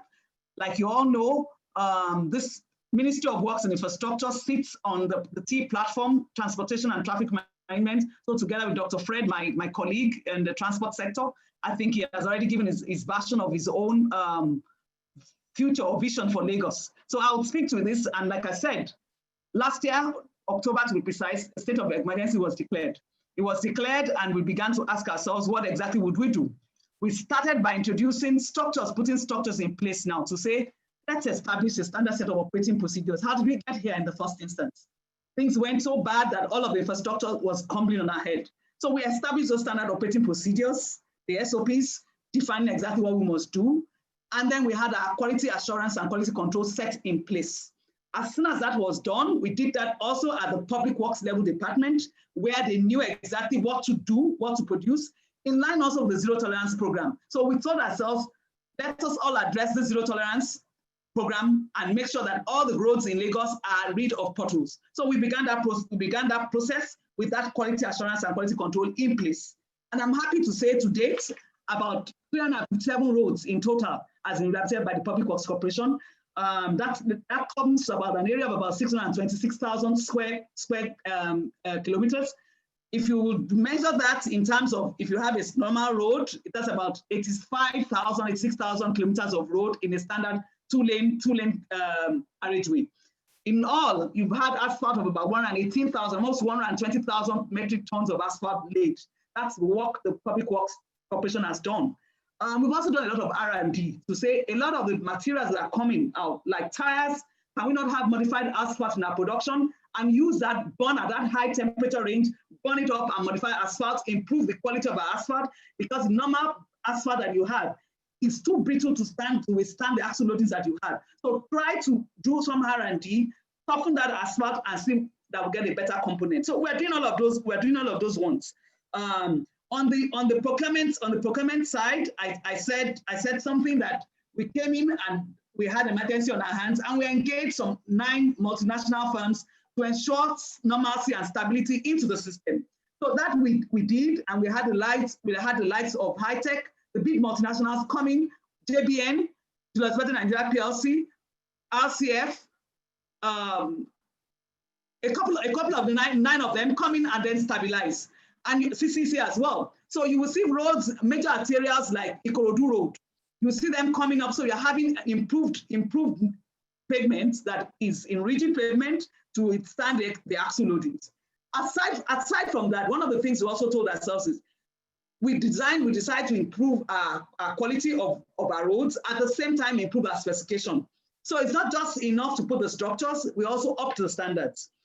Even for semi-rigid pavements where we had strength of about 30 MPa moved to 45 MPa. So for all our internal network of roads, we decided the standard will now be raised that your strength, you can carry more loadings 45 MPa as against the 30 MPa. Because we all know that, of course, these articulated trucks don't no longer carry the 30 tons that we all know. So that's what we did. But essentially, all of the things that we did were in line with 2 things in mind. That would improve connectivity and will reduce travel time, ultimately to increase the socioeconomic well-being and benefits for people. And of course, to ease of doing business, getting it easier and faster to just improve our rating. So those are the things that we had in mind as focus. The PwC as an arm of government will continue to deliver all of these things, all of these products, goods, and making sure that a lot of things that we're doing can move safely and fastly without having potholes on the road. We have our feedback mechanisms. The government platform is still there. The social media handles are there that people can reach to us. But aside from that, we did something to engage the youth. The 3-7 ward programs that was flagged off was essentially to bring soccer at the grassroots level.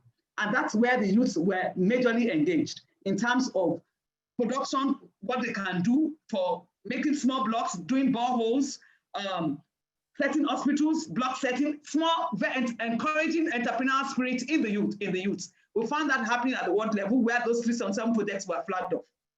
And then we also, aside from the alternative routes that were provided for, we saw us making sure that our flagship projects, particularly the regional road, the Lekki-Ekpe Expressway, and then the Penn Cinema. You'll of course recall, I tell people that government is a continuum and there is no point reinventing the wheel. When we came on board, we saw there were 253 stock of projects on ground. And we told ourselves as a government, we will reduce the stock. To date, about 47 projects, so from the 253 stocks of ongoing projects that we met, 47 have been cleared. 38 by the end of the first year, as at May 29, 38 of those projects have been completed. And in the next two to 3 weeks, before the end of the year, we'll see us complete another 9. So we're trying to reduce the stock of the projects that we met on ground from 253 down to 47, just as we'll be able to also award new ones. You'll recall that the 100 billion bond proceeds of the state government, a substantial part of it, about 55 billion of it, went to the ministry. And with that amount with the 55 billion, what we did was to channel into infrastructure that will be iconic projects that would serve us, that will be futuristic, that will also be able to plan for the future. So that's where the likes of Regional Road that will take traffic from BGC, Agbamadeson and Roundabout and bust out on Freedom Road, and as a precursor to the Fort Mainland Bridge, which is also in focus. The Fort Mainland Bridge, like I always tell people, is a project that for the last 30 years has been on the table. It's been on the table because either we haven't done some things right, and as a government, we were determined that we were going to do it this time around, doing it right. So the transaction advisors that we have gotten and where we had to date has ensured that the 51 people who expressed interest in the project, we have streamlined from 51 down to 6. At the moment, we are in the RFP stage, where we're together with freezing the ESIA, the Environmental Social Impact Assessment Studies. At the moment we're able to freeze that, we are about to ask for full proposals from the 6 bidders. And I'm sure before the middle of next year, we should be able to say this is going to be the preferred bidder based on the financial proposal and the technical proposals.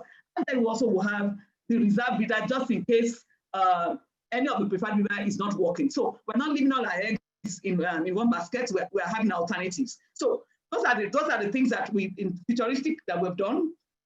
In the short run, the alternative routes that we provided, and everybody knows we've had a lot of jobs, a lot of roads. We've had the Jeddah Road, we've had Obashikumade, we've had the Shuti Road, we've had the Jeddah Road.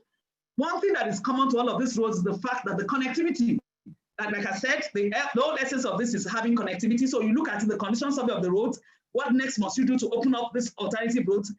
Yes, I agree that we need to open up more areas. The Transport Commissioner has already told you that we're exploring other avenues of transport system, either by waterways, but so long as road is still the major one of the things that we have told ourselves is open up those roads so that you have enough arterials linked all by road with connectivity as your focus. The other thing to note also is people ask, where are you going to get all of this money from? Like I would always say, we have to learn to think out of the box. Creativity is a secret invention. So PIP of the Public Infrastructure Improvement Partnership is a model that we have used.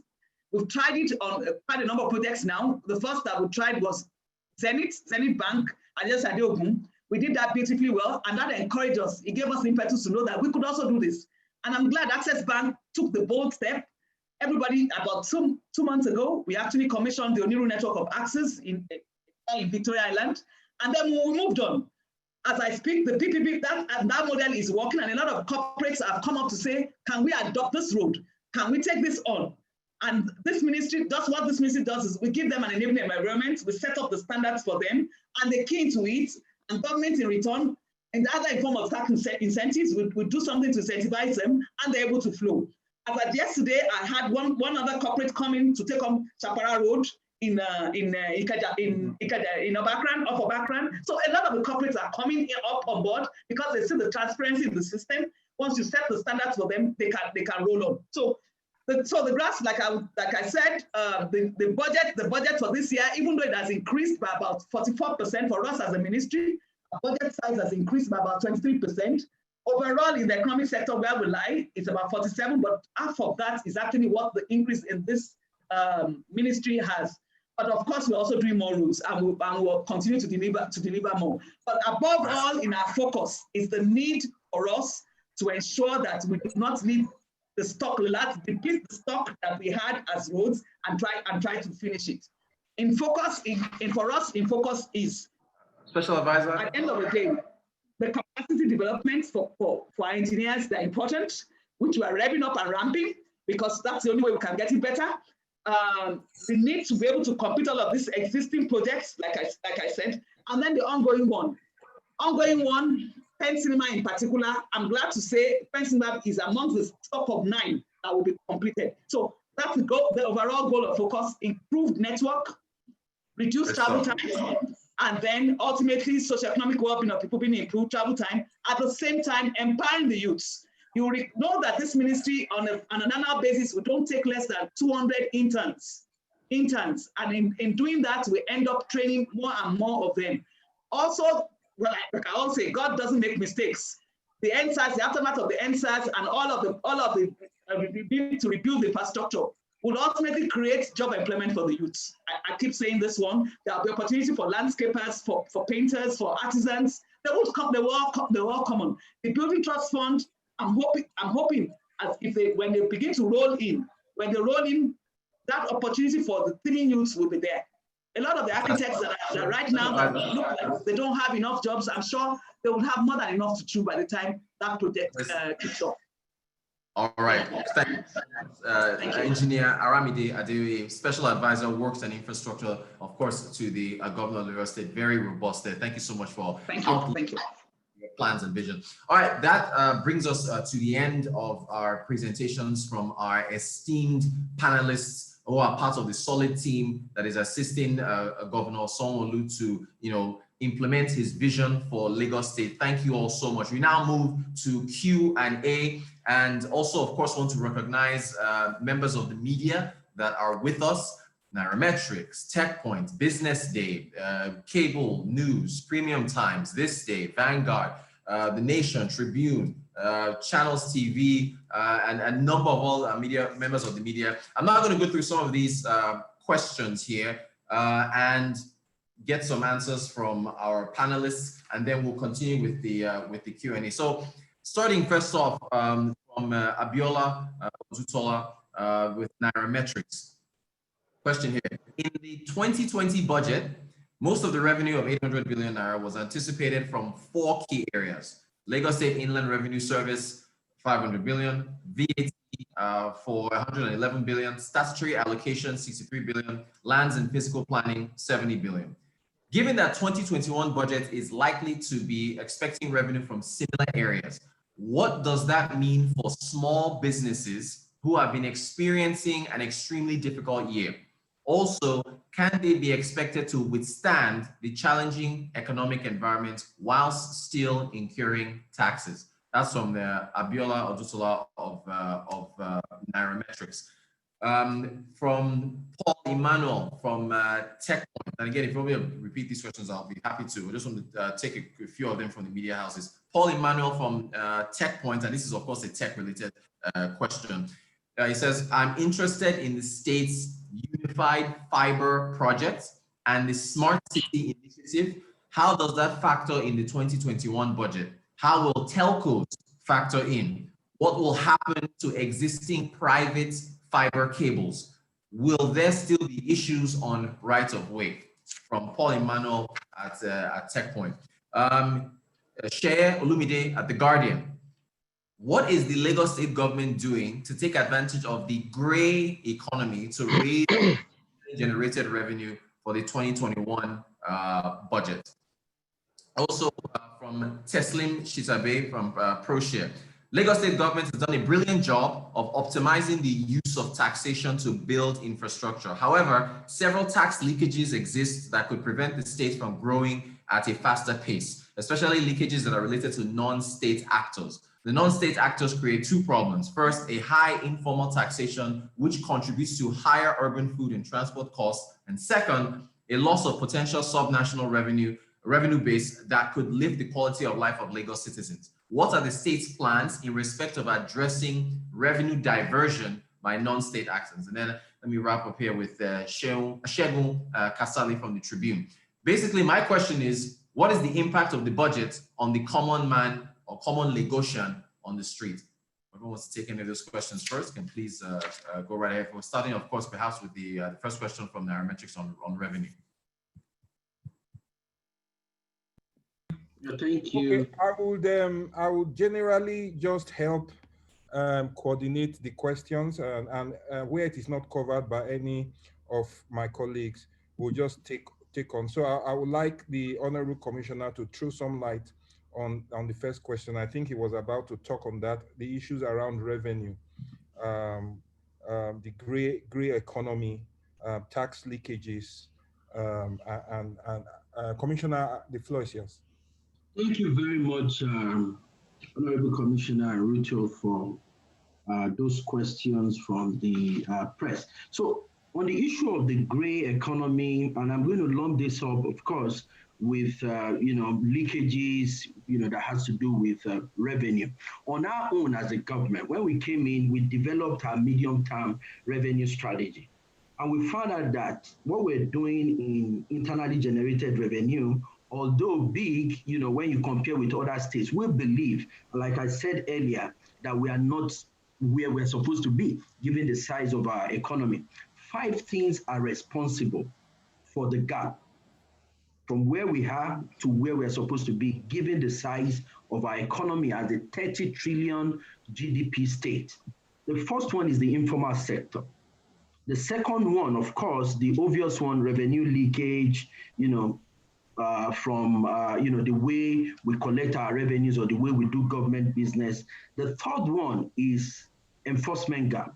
We have laws, we have rules, we have regulation. How much of this are we enforcing? We saw that as well. And of course, we can't overemphasize the issue of data or the need to automate our processes. And the last one, which specifically speaks to the gray economy, areas of untapped revenue potential are there. We also saw that. And we believe that in the course of 4 or 5 years, if we are able to tackle these 5 cardinal points, we will be able to close that gap between where we are and where we're supposed to be. More specifically, on the gray economy, we've identified 2 big areas. I think the first one I'm going to talk about is the stamp duties.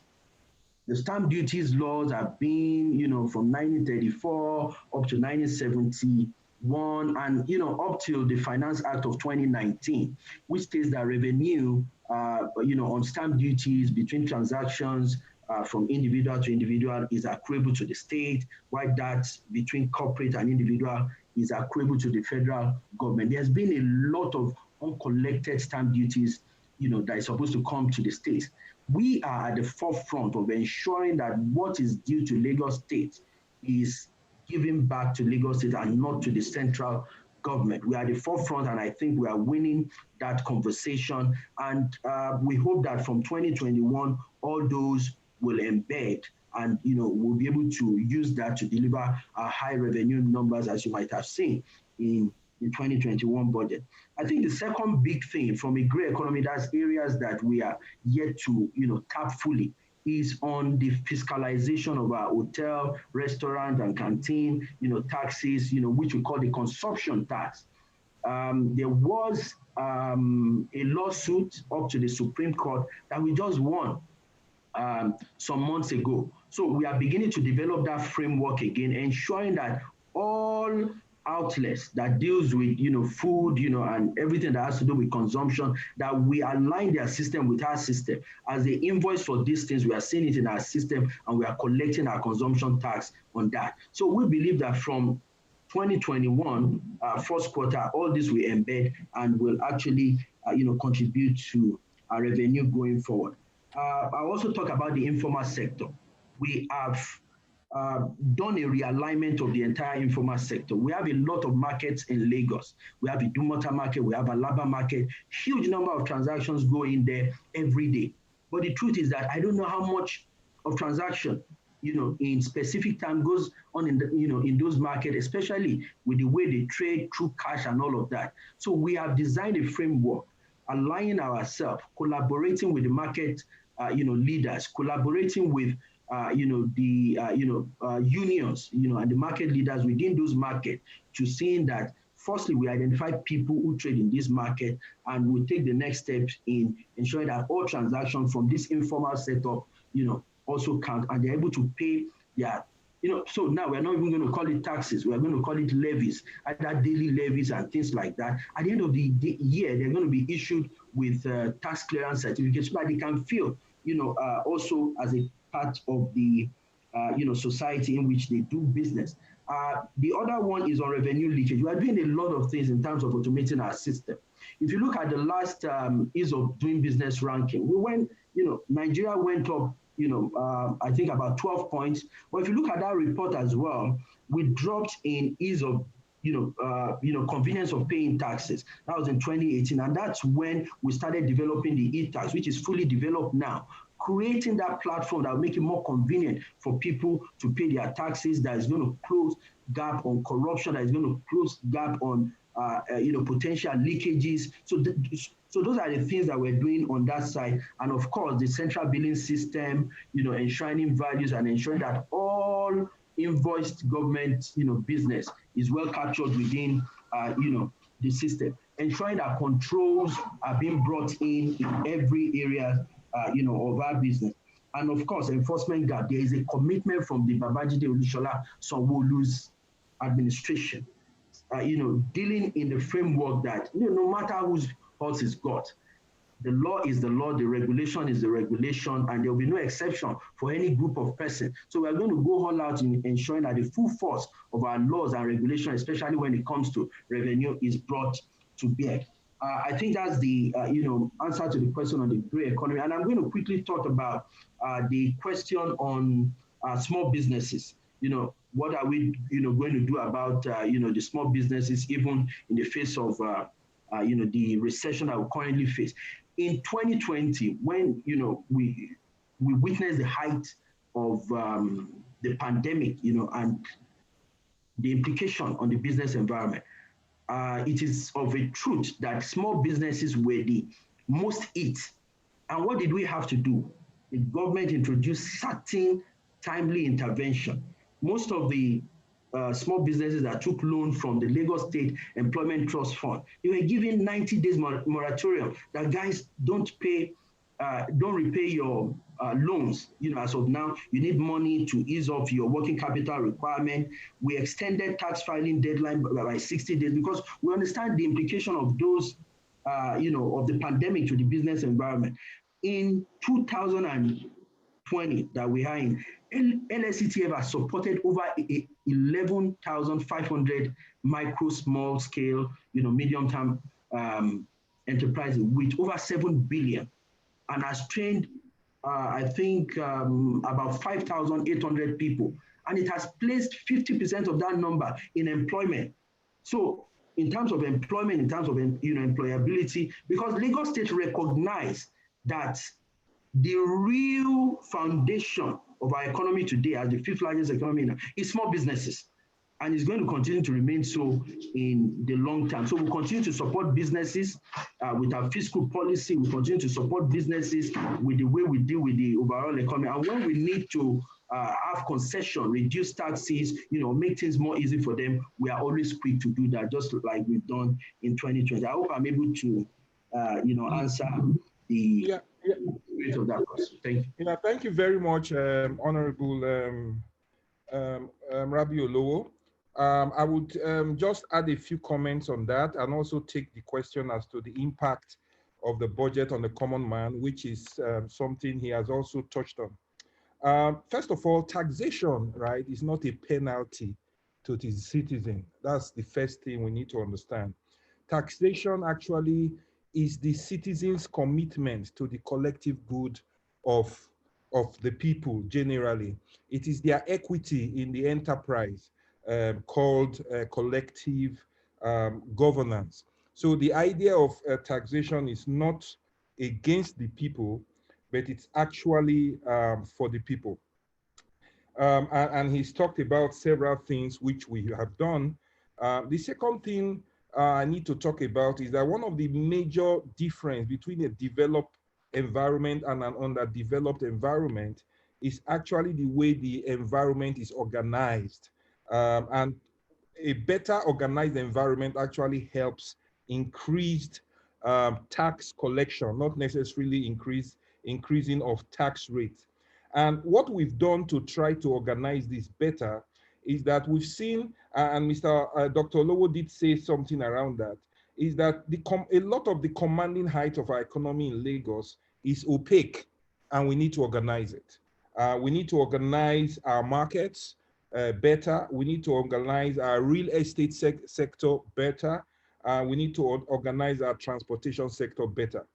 Dr. Fred, the Commissioner for Transportation, had talked about what we are doing about the integration of our transport system, talked about what we are doing on the last mile, the integration of the payment system, journey management, and entire transportation synchronization. What that will do is that it will provide better service for the citizens of Lagos, and it will also help us collect more taxes because things are more organized. The people are happier with the service. The opaqueness is removed. We also have commissioned, and we're going to complete, I think in 2021, our EGIS system, which will help the real estate sector together with our Lagos State Real Estate Regulatory Agency, basically to bring organization into the real estate sector. And it will also help service, and it will also help our ability to collect taxes that are not being collected today. In addition to this, our Lagos State Resident Registration Agency, LASRA, will expand basically their ID systems. So we know everybody that is in Lagos. We are able to reach out to them, and we're able to support them. How does the budget actually help the common man? It helped the common man with a better organized environment, with improved revenue from all of these things I've described. We're able to do more in all the sectors which we've mentioned, which would then lead to employment and improve the general standard of living.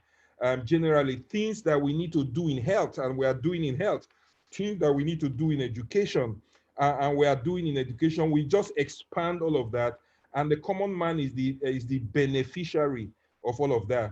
We are doing quite a lot in wealth creation in our vocational centers, in women affairs and poverty alleviation.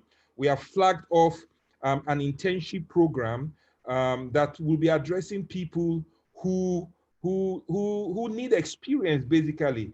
The government in the first tranche would be providing internship for about 2,000 people. We tend to ramp it up to 4,000, where people will be paired up with organizations, and government will basically pay them some allowances over the period of their internship.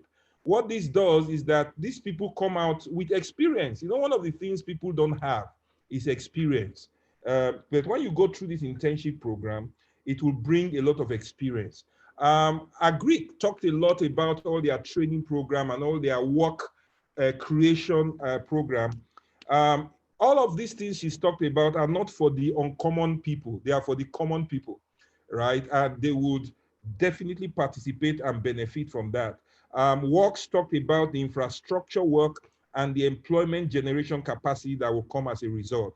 And technology did talk about all of our training programs and our collaborations with the Oracles, the Microsoft, the Googles of this world to basically train people. A lot also is happening in the education sector on our Code Lagos, where we are doing a lot of training on the technology leg to expose our people to the skills that are required for adoption. All of these, once we put it together, would help. I would then go to the Special Advisor on Innovation and Technology to talk about the questions that were raised around fiber, about the fiber infrastructure. Tubosu. All right, thank you very much. So let me just explain the Unified Fiber project in its fundamentals.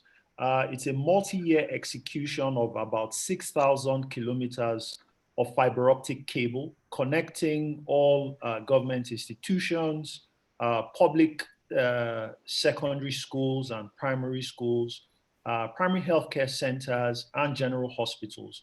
So we're going to see a significant digitalization of activities, increased engagement with the citizenry from all these institutions, and of course, improved civic outcomes, both health and education outcomes. Now, the Unified Fiber projects also, along with that optic fiber deployment, is also deploying a unified duct infrastructure. Now, in fact, this is especially geared towards the private sector, because the question was, how is the private sector how do they play in this particular initiative? The duct infrastructure allows for a dig once strategy. We have quite a number of telecommunications companies and technology companies that are wanting to expand their infrastructure. Now, the double-edged sword nature of this is that infrastructure is constantly being disturbed, right? And one of the solutions for Lagos is to introduce the unified fiber project that allows a dig once infrastructure. And therefore, telecommunications companies and technology companies can easily now, because the infrastructure is now available, expand their networks across the city. Now, this would lead to increased proliferation of infrastructure, fiber optic infrastructure across the city, because we expect that this will reduce the overheads for infrastructure companies. So, say an MTN or a Glo, before they wanted to dig the ground, which would increase the cost of their expansion, which will ultimately filter down to the customers. We're expecting that because of the savings in infrastructure, civic works, deployment, and all of that, they are able to save tremendous costs on their expansion and pass those costs along to customers. So we are expecting a significant increase in infrastructure, technical infrastructure deployment across the city. In fact, we are really democratizing the sector, because at a certain revenue level, a smaller player cannot enter that market because it's infrastructurally heavy and it requires a lot of funds. But with the infrastructure now available, even smaller players can enter into that market. And there becomes an innovation there where, as smaller players come, the sector is democratized, new kinds of products can be formulated, and this would lend to a much more competitive telecommunications environment. So we see, and this is in line very well with the NCC plans, the broadband plans of 2018 to 2023, of really raising the level of fiber optic infrastructure and digitalization in Nigeria. So we think that this is a very, very significant project to increase governance outcomes, and also to proliferate and democratize the competitive environment, and really open up the space to even more players that probably didn't have access to that sector before. So significant initiatives there in the optic fiber sector.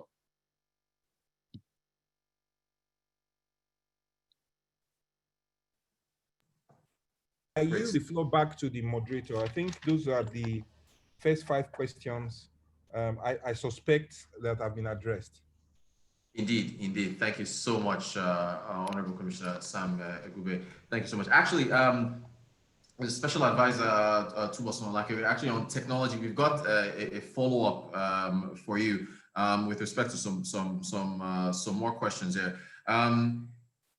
So here's the question here. Very interesting that Lagos State is democratizing data by deploying fiber, optics, and ducts for synchronization of ideas. How are you connecting this to the NCC's plans of increasing broadband penetration across the country? Is there synergy there? Of course. For the NCC plans, there are definitely benchmarks and KPIs that the NCC has for broadband penetration over the next 3 to 4 years. And we believe that we are well on track to be able to achieve some of those penetration rates across the city. And that's why we are doing our unified infrastructure project is 2-pronged.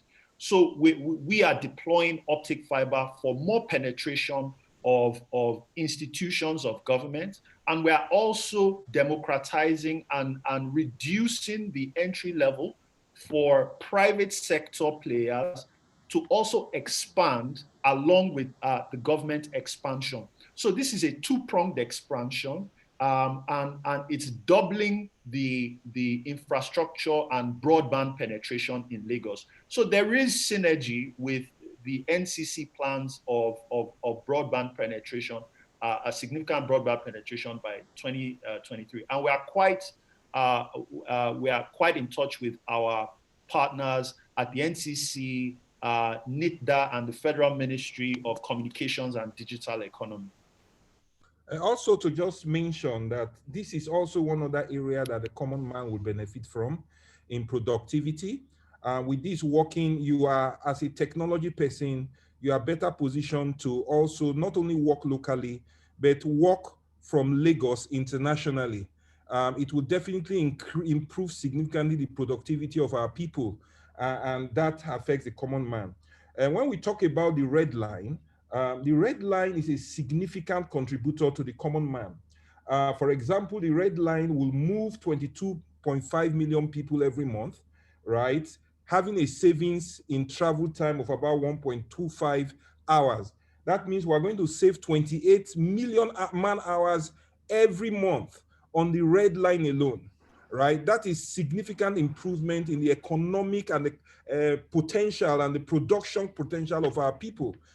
They will earn more, they can do much more with their time, right? And therefore earn more per hour in their time, per day, because of all of these efficiencies that the infrastructure, the link roads, the junction improvements, the technology advancement is going to bring to the table. Thank you.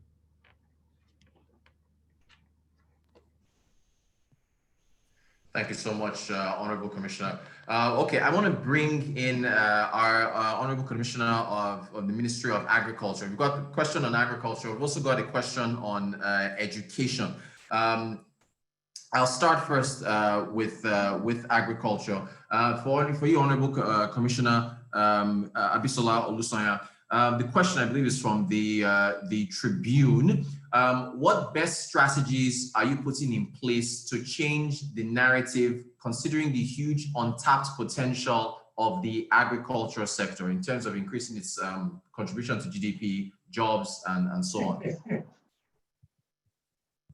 Okay, thank you very much for the question. In terms of the best strategies to be adopted, I think first and foremost, the question is very generic, but regardless, with regards to the strategies being put in place, we just concluded our 5-year agricultural master plan, which is essentially to give us a sort of a direction as to what we would like to have at the end of a 5-year period between 2021 and 2025, 2026. Now, the strategic direction we are going is tailored towards focusing on those value chains where we feel that we can explore, harness the potentials, grow them to a larger scale, and then be able to see the economic impact of what we are talking about. We all know that with regards to food, everything around the UN Sustainable Development Goals, food is at the core of it, be it zero poverty or zero hunger, no poverty, gender equality, life on land, life on water, partnerships, everything is actually centered around food. So it means that our strategic direction also focuses on all of these things and how we are able to, or how we should be able to achieve it. With regards to what we have also found out as regards research, looking at the value chains where we would like to concentrate, we have seen that looking at the poultry value chain, for instance, where Lagos seems to be doing well, considering that we are producing 72,000 metric tons of broiler meat, even though demand requires about 250,000, there's a large opportunity there. And in this value chain alone, it's worth about 123 billion. So it means that huge deficit we have of almost 180,000 metric tons of broiler meat should actually be harnessed. What does this mean? From the level of input to the consumption side, where are the loopholes that we can actually explore to the maximum? And what we have seen is we would like to have additional poultry estates and feed mills. Feed mills being that with the ban in importation of maize, for instance, we are seeing a strain on our poultry farmers, not just in Lagos, but across board. So the key would be to establish feed mills such that we can reduce the cost of production. That means that there's potential and there's opportunity for the private sector to partner with the state to establish more feed feed mills to be able to give our farmers the necessary inputs to reduce costs and thereby make more money. Also, it means that we can reduce the amount of importation of frozen poultry. It means what we require also is processing facilities such that when we produce enough, we have enough storage facilities, we have enough processing facilities that we will not need to rely on imported frozen meat anymore. And what this now portends to is investment in cold chain solutions, cold chain trucks for distribution and what have you. It is the private sector that we can also drag into this forum to be able to help us with regards to making sure that the value chains were able to deliver on the value and seeing the potentials around it. When you talk about the fisheries value chain, for instance, it is well worth over 680 billion naira on an annual basis. What also are we doing with regards to this? With regards to exportation, we export zero. With regards to importation, we import quite a lot. In Lagos, we require over 400,000 metric tons of fish. We produce only 174,000 metric tons of fish. Out of this 174,000 metric tons of fish, 70% is being produced or being caught by our artisanal fishermen in our waters, meaning the aquaculture side of it only produces about 30%. What does this also mean? It means that we have to move into trawling. We have other people from other parts of the world, let's say the Japanese, coming into our waters to trawl. They take these items back and sell them at massive margins, or they rather import them back to us and we buy. But all of these things they are catching from our waters. It means that with regards to trawling, we have to take licenses also from the federal government to be able to start trawling in our waters, for our artisanal fishermen to also be able to catch more fish, for us to be able to have the right processing centers in place, for us also to be able to have enough fish in our localities. So looking at the different value chains and what we have been able to draw out in terms of from the level of input to the level of consumption, the loopholes in each of these places or the loopholes in the chains is what we have also drawn out to be able to say this would be the opportunities that could exist for collaboration purposes between us and the private sector. Now, the onus is on us to create that enabling environment for the private sector to thrive, meaning in terms of our systems and processes, we should be able to put adequate information out there. We should be able to streamline our processes such that we don't make it so difficult for people to come on board. And then all of these areas where we have seen the loopholes, people can capitalize on them, and we can move forward towards proffering the solutions to enable us meet our food security status or our food security agenda. So all of our strategy portends around providing solutions to reducing the gap in supply and demand. And all of this also is largely centered around the youth. Agriculture is synonymous with youth employment. It's synonymous with youth integration. In any part of the world, if you do not involve the youth in the development, then your democracy or your development obviously will be crippled. So all of the solutions, all of the strategy around each value chain, around the overall picture is actually youth-centered. And what this means is we have to make agriculture it has to be much more enlightening. It has to be much more attractive for the youth to come in, which means that the use of technology is actually very important. And when I refer to technology, not necessarily the high-end technology that is being adopted in other parts of the world. We need to understand that with regards to agriculture, from where we are right now, which is mostly subsistence-based farming, we have to move at a gradual pace for us to be able to get to that level where our developed country partners are. So what this also entails is we are doing a lot of collaboration with those in other countries that can help us with technologies that our people can quickly adopt, see increase in yields, see the increase in the usage, and then see the increase in the number of youth that will be drawn in, and then we move up slowly from there. Thank you very much. Right. Thank you so much, Honorable Commissioner for Ministry of Agriculture, Abisola Olusanya. Thank you for that. A question here on the ninth time economy from ProShare, Testing Mshitabe from ProShare. Lagos ninth economy is big, audacious concept that could generate an additional $1 billion annually. This is according to ProShare's projections here. Dubai has its night souks shops, night river cruises, and night museum services that tell the history of the erstwhile desert province. Does Lagos have plans for a night economy, and would it be disposed to leveraging local and foreign capital markets for funding? especially with COVID-19 induced global liquidity and low borrowing rates. I think Honorable Commissioner for Ministry of Economic Planning and Budget, maybe you can take that. Okay, I will just take that. It is one agenda really, and really when you talked about agric, right, just now, and talked about our youth, right? One second, so sorry. We're extending, I apologize. We're extending the time to 12:15 because we're already at our time. So we're just to let you know, and our viewers everywhere, that we're going on to about 12:15 so we can accommodate more of your questions. Commissioner, so sorry, please continue, sir. Okay, so first of all, when you talk about a night economy, the first thing is for people to participate in it, right? And when you look at what we are doing in agric, one of the things the agric commissioner talked about is our food markets that we are creating. What that market can do, it can be both a day market and a night market. And the other thing we need to do is get the youth very involved in it and create some kind of communication strategy, which we are doing, that brings about pride in our youth in food productions, a certain kind of swag that comes around growing your own food and making your own money. We are working on the market policy as well. And what that is supposed to do is to organize these markets for investments. These investments could be from the capital market or entities from the capital market or entities that are international or even entities that are organized and are local. You know, once the market is organized, you can see your pathway to the nature of investment that is required because there will be data and there will be clarity in it. The last thing I talked about when I was talking about the themes agenda is on security.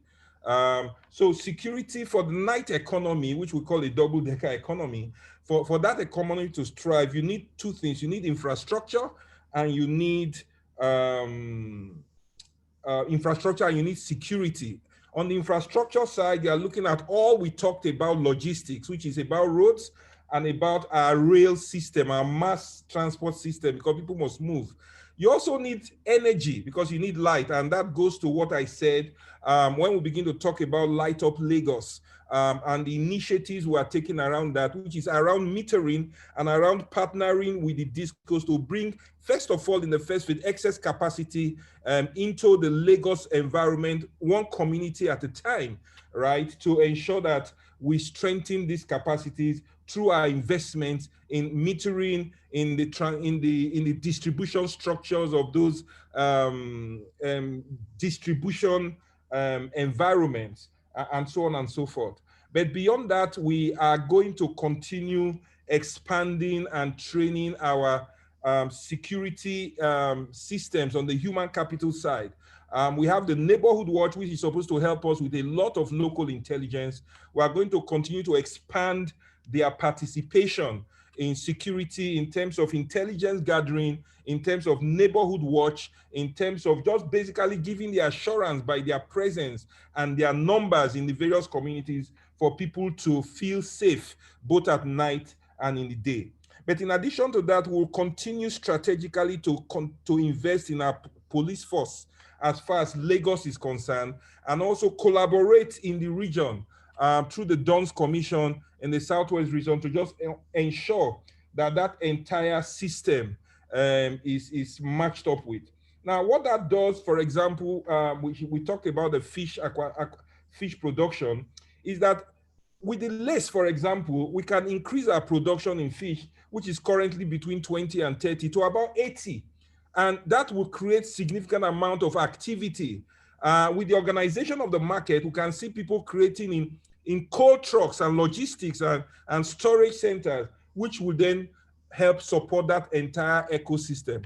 Of course, this organization then opens up investments, as the question did say, from both local and international sources and cooperative to just support that economy together with the logistics that will help cost movements to be easy. Thank you. Thank you so much, sir. We've only got a few minutes left, so I quickly want to bring in education. Our Honorable Commissioner for Education, Folashade Adefisayo. Honorable Commissioner, the question is on public schools. I believe it's from the Tribune, saying that the state of the public schools, and I believe you mentioned that in your opening remarks, they do need some improvements. How are you leveraging on the 2021 budget to improve the infrastructure around the public schools? Honorable Commissioner for Education.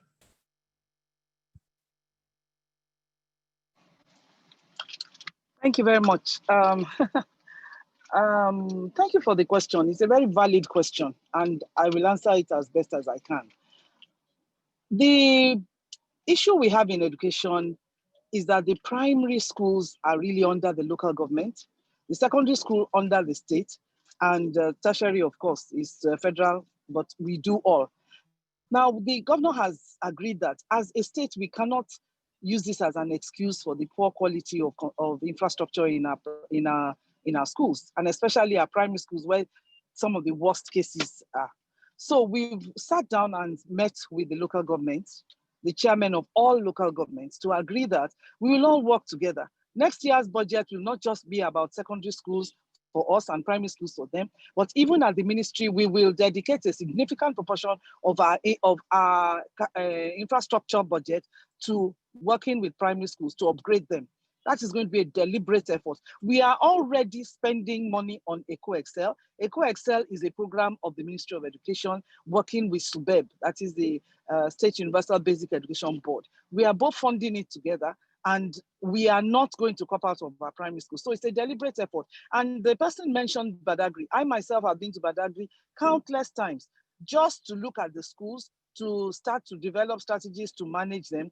So please be certain that in the next year, we will focus significantly on infrastructure upgrade because it's extremely important to us. We cannot say that it's local governments that are in charge. That's not right. That's not appropriate. And I would never be a commissioner for secondary schools only. It has to be for all the schools in the system. And so there's a deliberate focus next year. This year we have started. We started actually this year, but next year we are going to put even more money into primary schools. Thank you very much.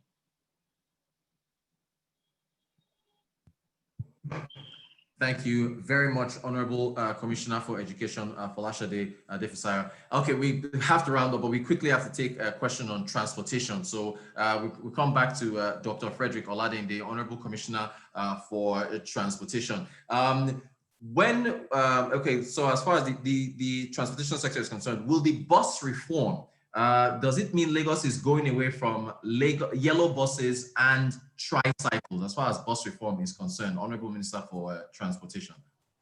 Thank you for that question. Yes, so the idea is to phase out the yellow danfos over the next couple of years, and then bring in modern buses that integrates with the current system. So we want buses that would have validators, and so that people can use the Cowrie card, that's the common ticketing system. And then we want buses that we want to move away from the smaller buses and then increase the capacity. So bring in 70-seater buses, and then maybe the midi buses where appropriate. And so that we can move a lot of people at once rather than the smaller buses that move 14 people at once. So, for 13 million trips, you need thousands of Danfo buses, but with 5 Danfo buses out, you can bring in 1 modern bus that can do the same job. So the idea is to decongest, to move out phase out the yellow buses, and then bring in modern buses that will make Lagos look decent, smarter, and attractive to people. Thank you. Thank you so much, Honorable Commissioner for Transportation, Dr. Frederick Oladinde. Okay, ladies and gents, we have to round up. We have so many more questions, but I want to let all our members of the media and also other viewers sending in questions that all questions will be responded to via email. All questions that we haven't been able to get to. But this has been such a robust session. There are more questions coming in, but we've run out of time even as we extended the time. So I want to call on again Honorable Commissioner for Ministry of Economic Planning and Budget, Mr. Sam Egube, to give us his closing remarks. Then we'll hear from the CEO of who has put this all together, Loretta Egba, after the Honorable Commissioner. Mr. Sam Egube, your closing remarks, sir. Okay, thank you very much. I think we are here to constantly answer questions. It's important that when the people of Lagos ask questions, that we are able we must answer them because it is for the people of Lagos that we work. So we'll be open to receiving all of those other questions that you have.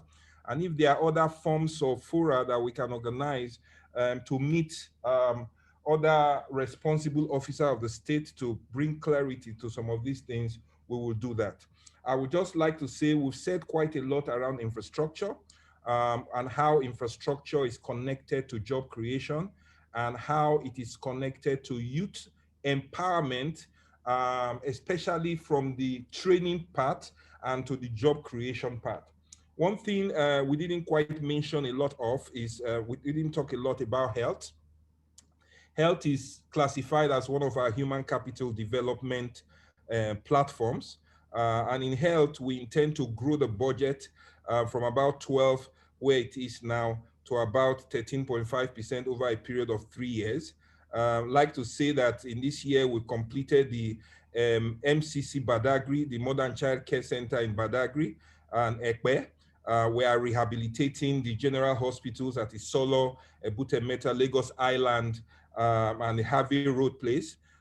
We are trying to create a medical park, which our PPP office is working on, which will cover the whole certain part of Lagos Island and the Awolowo axis. That park, somewhere there in Adeniyi, we are going to then put a new Mercy Children's Hospital. That hospital, which is currently in design and will soon flag up the construction, we believe will be the best in the biggest in sub-Saharan Africa that is focused on children. We are flagging off the Ojo General Hospital, putting a state-of-the-art psychiatric hospital at K2 Ejiri.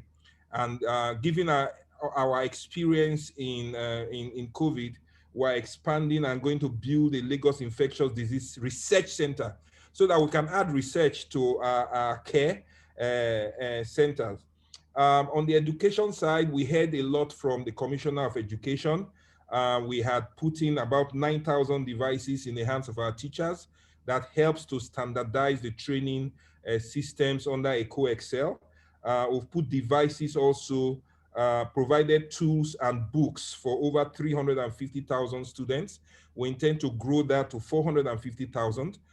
Provided furniture in our schools for 212,000 students, rehabilitated 586 classrooms, and 1,568 bed hostels. You know, our work in education is showing a lot of promise.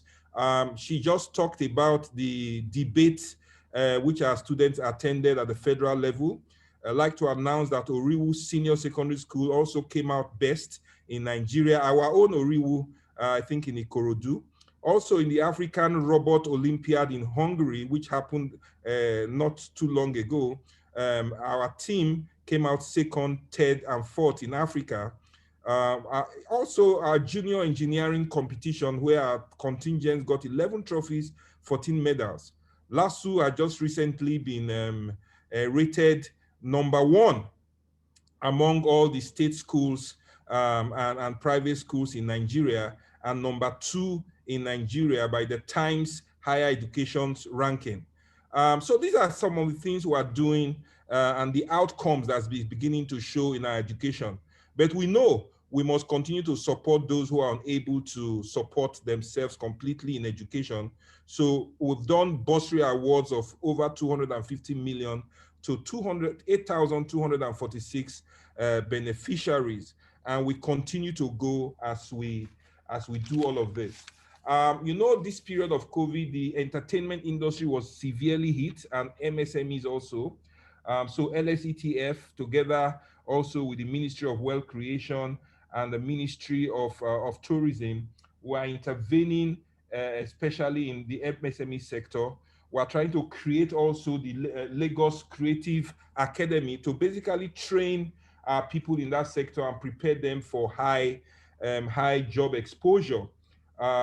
We also have launched our internship program, which I mentioned earlier. But one important thing I must mention as I close is the social register. We are creating a social register of very poor and vulnerable households together with the federal government. Since April, when we started at 50,000 people in that register, we've aggressively grown it to over 1 million people. It was on that platform we did a conditional cash transfer together with the federal government of 162 million to those vulnerable households. And also we now had a commitment in partnership with the UNDP, United Nations Development Fund, to move also another 1 billion, near 1 billion into that place. And that helps a lot in all we've tried to do to support those who are vulnerable in our midst, because we don't want to leave anyone behind. We've also deployed to put projects in all 377 wards of this state. The ward is the smallest unit of our structure as a people, and that those projects were selected by the people from the ward themselves.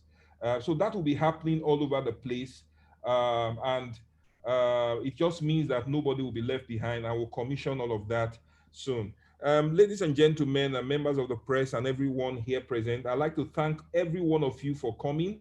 It is because of, you see, we're doing this through the network. It also affected us in health, where we launched the Eco Telemed project, because we know people may not always be able to move physically, and we need to expand our reach on the health. So we thank this period you've spent with us, and we like to commit to our openness to more interrogation, more scrutiny, more awareness, and more information sharing as to the things we are doing everywhere.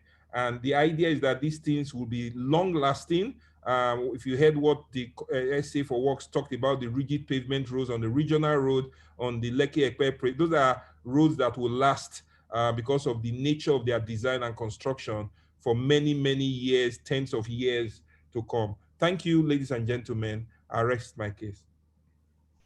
Thank you so much, Honorable Commissioner, Ministry of Economic Planning and Budget, Sam Egube, and thank you for mentioning the health sector. It just shows how robust this discussion was, and that we didn't even get to health. Very, very important. Lagos State has so much going on for it. And I want to call on Loretta Egba, the CEO of Sino Group, who put this all together, for her closing remarks.